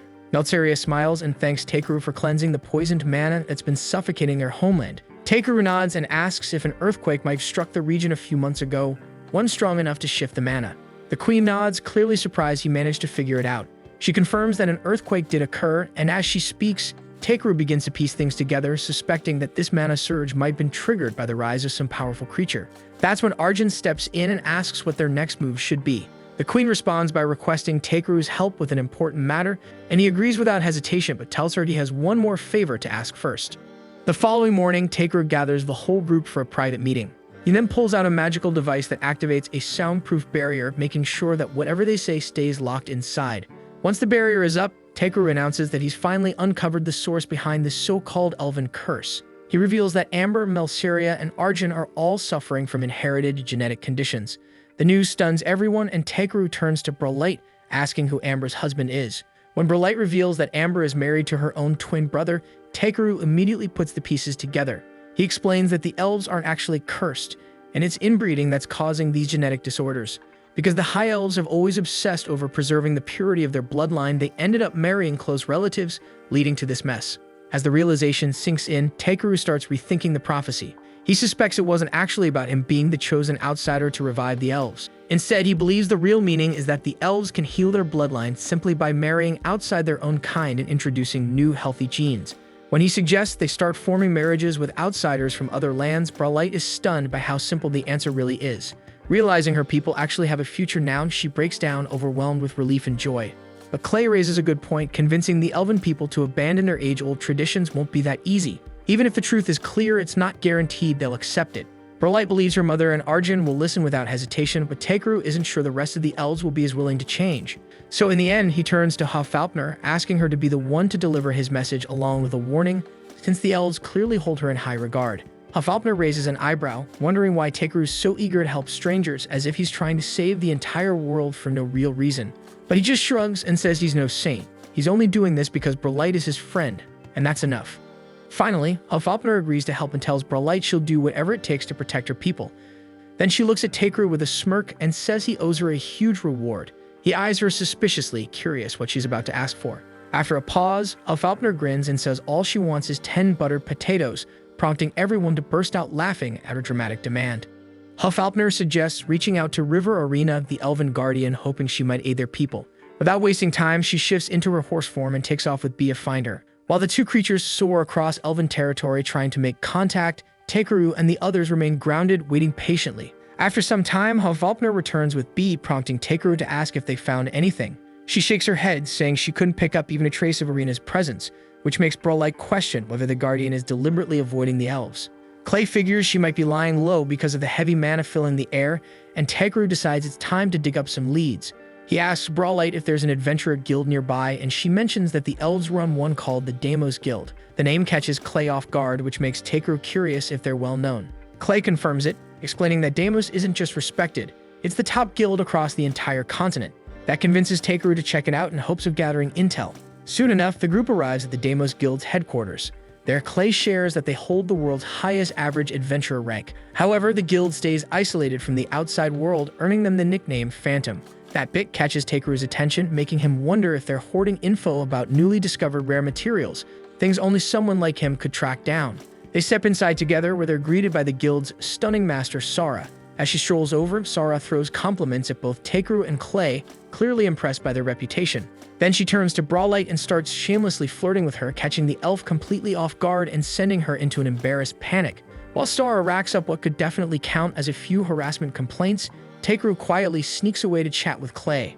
Clay tells him that despite the strange events unfolding around the elven lands, the Deimos Guild's request board is still full of basic gathering jobs. Takeru spots one that stands out, a listing for something called cat ear fungus.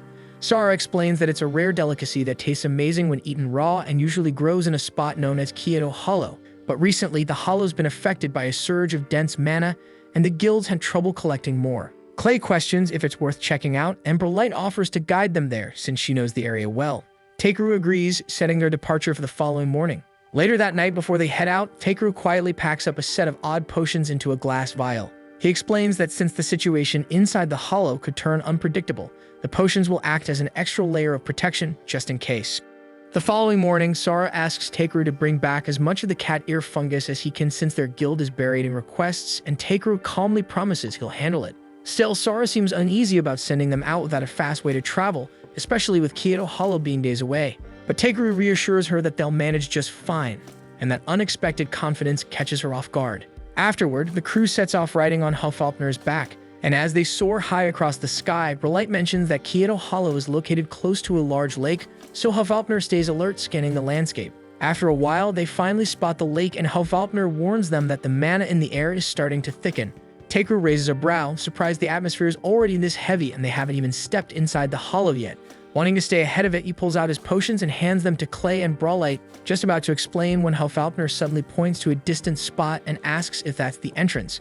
Brolight checks and confirms it, but as they get closer, something feels off. Once they touch down, the group is met with a disturbing sight, several high-tier monsters lying dead right at the cave's entrance. Alarmed, Brolight bolts inside to investigate. Hufalpner immediately warns Teikru to stay sharp, but before he can react, Brolight gasps mid-run and collapses. Clay rushes after her, only to drop seconds later, choking just like she did. That's when Teikru realizes the mana in the area is laced with poison. He raises his staff and fires off a cleansing spell over the entire area. And as the wave of magic spreads, it clears out the tainted mana and even disintegrates the dead monsters nearby. The air finally clears and Brolight and Clay slowly come to. But Hufalpner quickly warns that the mana will thicken again soon. Wasting no time, Teikru tells Clay and Hufalpner to activate the potions he'd given them earlier, and once they do, both of them start glowing, shocked by the sudden effect. Teikru then explains that those vials aren't just potions, they're actually enchanted tools he made, designed to shield the user from harmful mana in the air. That's when Clay spots something else, dark mana oozing out of the cave in thick waves. Teikru thinks his own mana resistance can handle it, but he starts getting concerned that even Hufalpner and B might not hold up in the deeper levels. To be safe, he offers to craft a special potion just for Hufalpner. But before he can even start, she transforms right on the spot, shrinking down into a tiny fairy version of herself and casually landing on Clay's shoulder, saying she'll just piggyback on the tool's protection instead.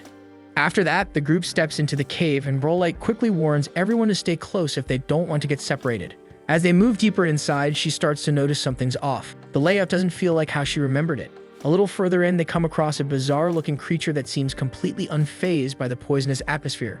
Curious, Brolight cautiously approaches it since she's never seen anything like it before, but the monster suddenly spews a blob of toxic slime straight at her. She backs off right away, and Clay warns her to stay sharp because anything still alive in this cave has definitely adapted to the poisoned air. Just then, a massive swarm of spiders floods the area, surrounding the group from every side. One of them hisses aggressively, and Teikru eyes it, trying to figure out their next move. Without warning, the spider lunges at him, and Teikru reacts on instinct, clocking it straight into the swarm. Then another spider tries its luck with Clay, but he slices it down in a single blow. B follows up with a fiery blast that roasts a whole bunch of them at once. Even with their combined efforts, the spiders just keep coming. Teikru quickly realizes he'll need to wipe them all out in one shot, so he turns to Brolight and asks if there's any open space nearby. She points ahead, saying there's a wide area just past the spiders, and the group makes a break for it. Eventually, they reach the clearing, but the spiders are already on their trail. Teikru tells everyone to get in close, and as the swarm closes in, he raises his staff and activates a spell called Desperate Barrier. His staff glows bright, and a forceful barrier explodes outward, shredding through the entire spider colony like a wave. The blast is so powerful that it even punches a hole straight through the cave's ceiling. Clay looks around at the splattered spider parts, completely stunned that Teikru's magic could break open solid rock. With the immediate threat gone, the group takes a breather and sits down for a quick lunch. Brolight happily chomps into her sandwich, still amazed that they're able to enjoy a peaceful meal in such a deadly place. Clay credits it all to Teikru, but Teikru just shrugs, saying he only pulled it off because he really wanted to eat. He then asks Brolight how deep the cave actually goes, and she replies that they're only halfway through so far. She adds that there's a hidden altar deeper inside, and Clay wonders if it's somehow tied to the Guardian Arena. But Brolight shakes her head and says the altar's design doesn't resemble anything known to the elves. That makes Teikru wonder if it was built by someone trying to worship a deity, or worse, used to lock away some ancient beast. Once they finish eating, the group presses deeper into the cave. As they move down the path, Clay notices the lack of spiders and points it out. Teikru also finds it strange that there aren't any signs of other creatures either, so Clay admits the silence is unsettling and warns everyone to stay sharp. Then before long, they reach a spacious chamber, and Brolight confirms that this is where the altar lies.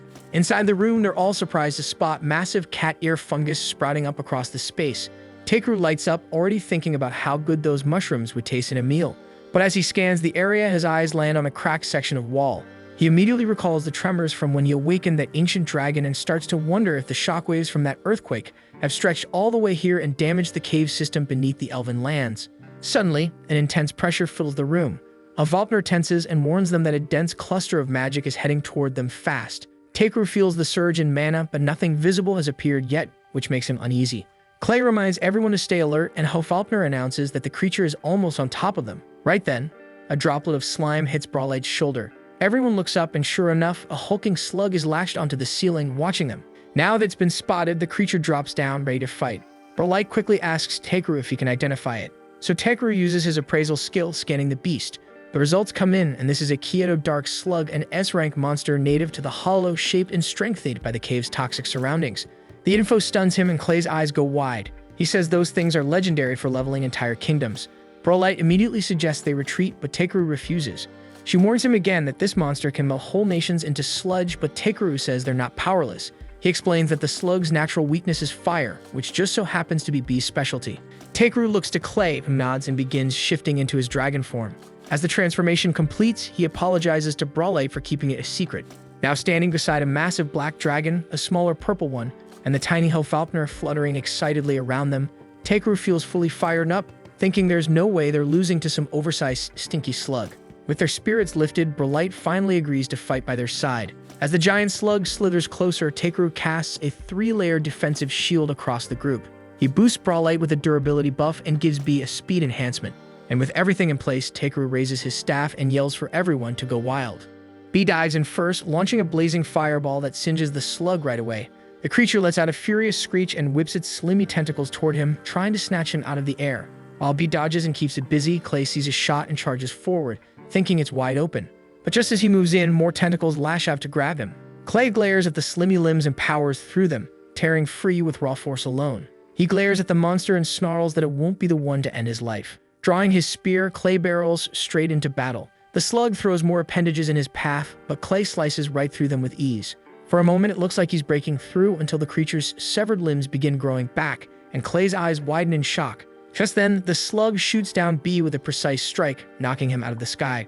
Brawlight realizes with horror that their attacks aren't doing any real damage. Takeru wonders aloud how the creature is able to track them so accurately without any visible eyes. That's when it clicks that it's sensing them through its antennae. So he shouts to Brawlight to go for the antenna. She rushes forward to follow through, but the slug lashes out to stop her. Takeru reacts instantly, casting a burning spell that sears the tentacles before they can grab her. Then with the path cleared, Brawlight leaps in close and hacks off the antennae with her daggers. The slug recoils, suddenly disoriented without its sense of direction, so Hofalpner tells them now's their chance and urges everyone to finish it. B lets loose with another huge burst of flames, and Brawlight starts to celebrate, but Clay stops her. He points out that the flames didn't even singe the monster, and somehow it's still completely fine.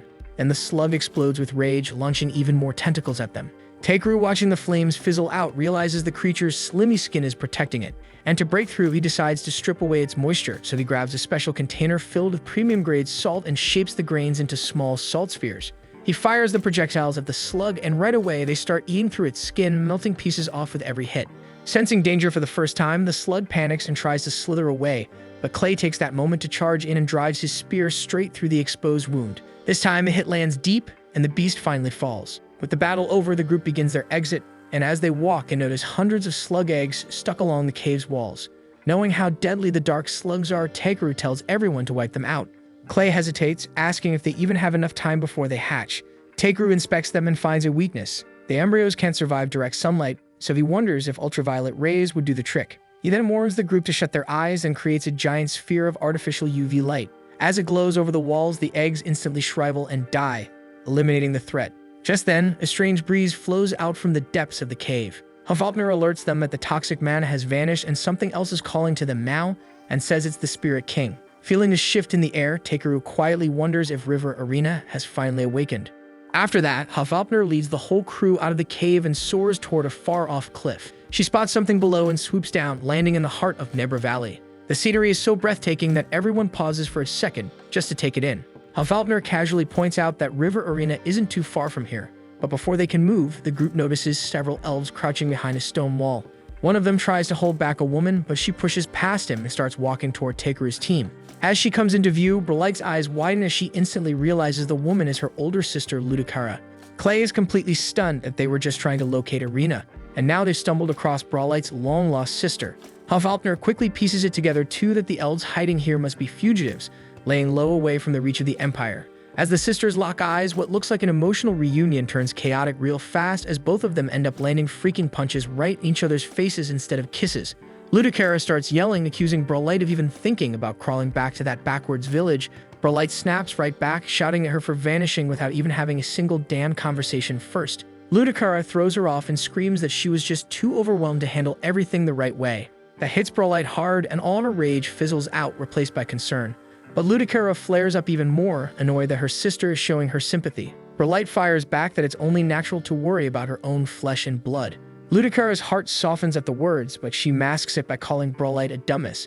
Now pissed off again, Brolight charges in and the two start going at it like a couple of wild mutts in a street brawl. Watching the ridiculous scene unfold, Clay glances at Takeru and asks if he's planning to step in, but Takeru just keeps quiet.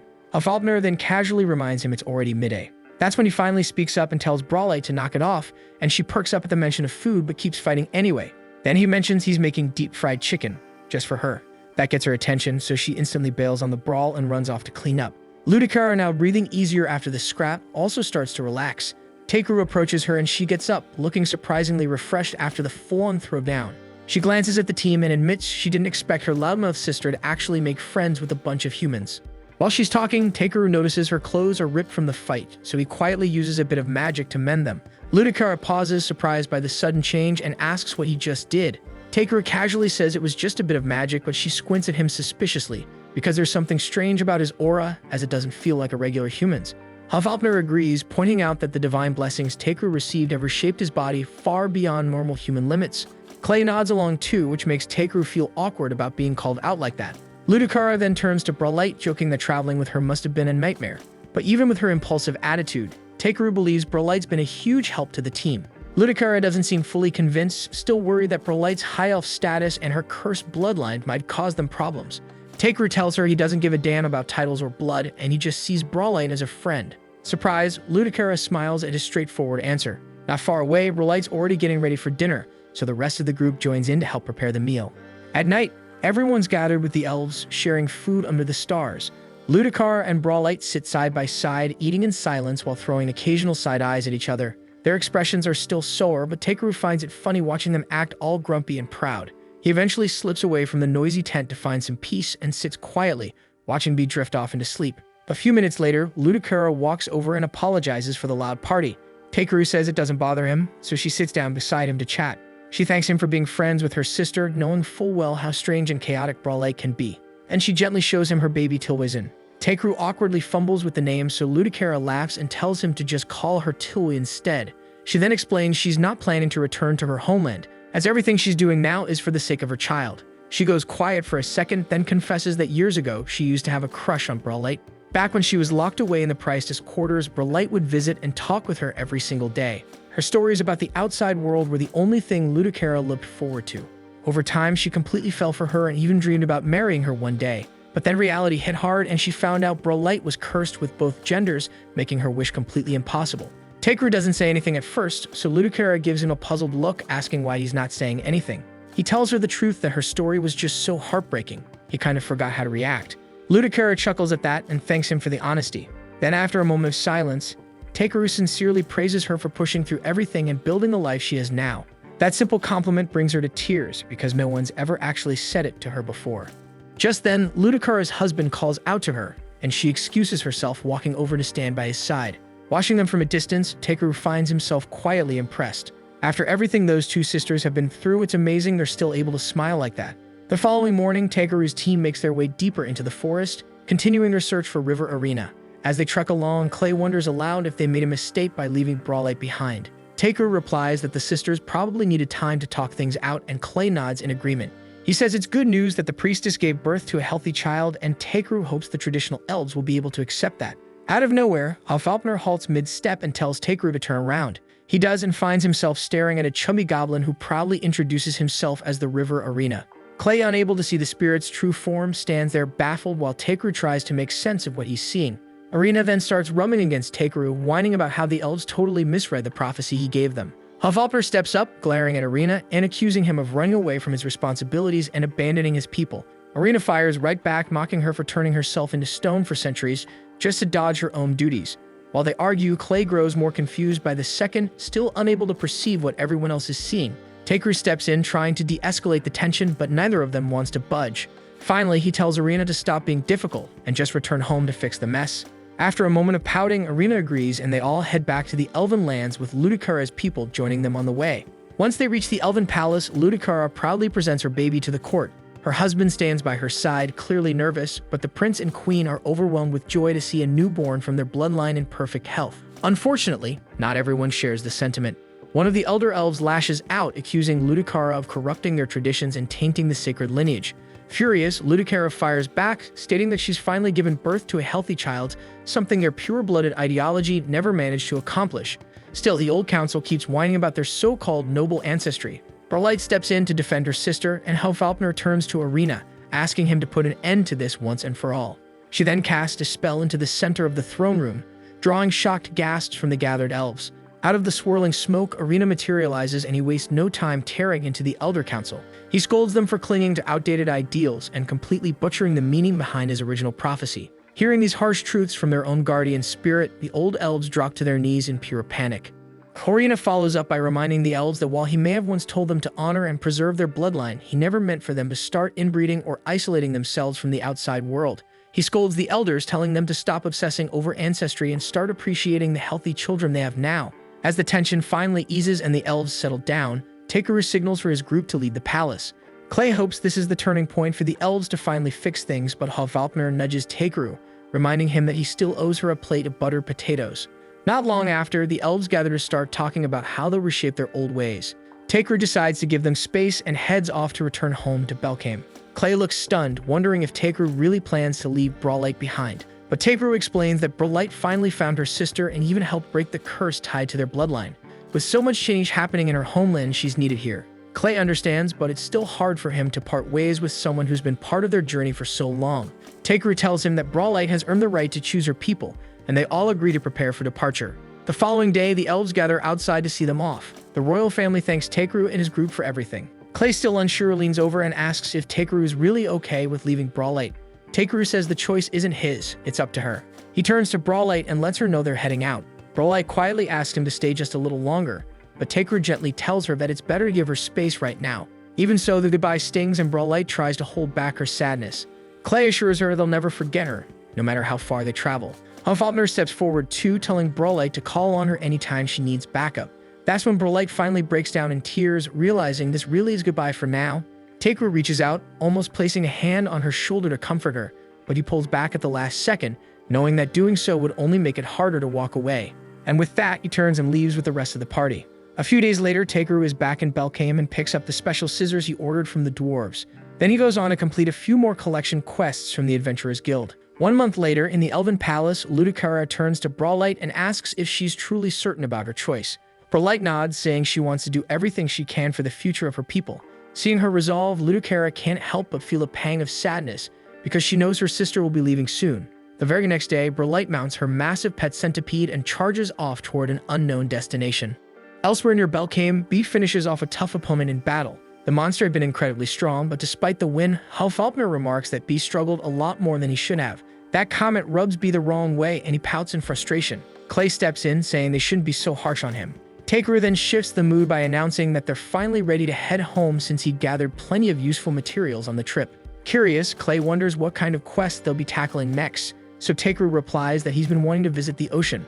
Hvalpnir tilts her head, asking if lakes aren't enough to satisfy him. Takeru grins and tells her that an ocean is a whole different beast. That sparks Clay's interest, and he brings up the famous port of Danishi as a possible destination. Takeru agrees it sounds like a great idea, but first they should wrap up the remaining quests on their list.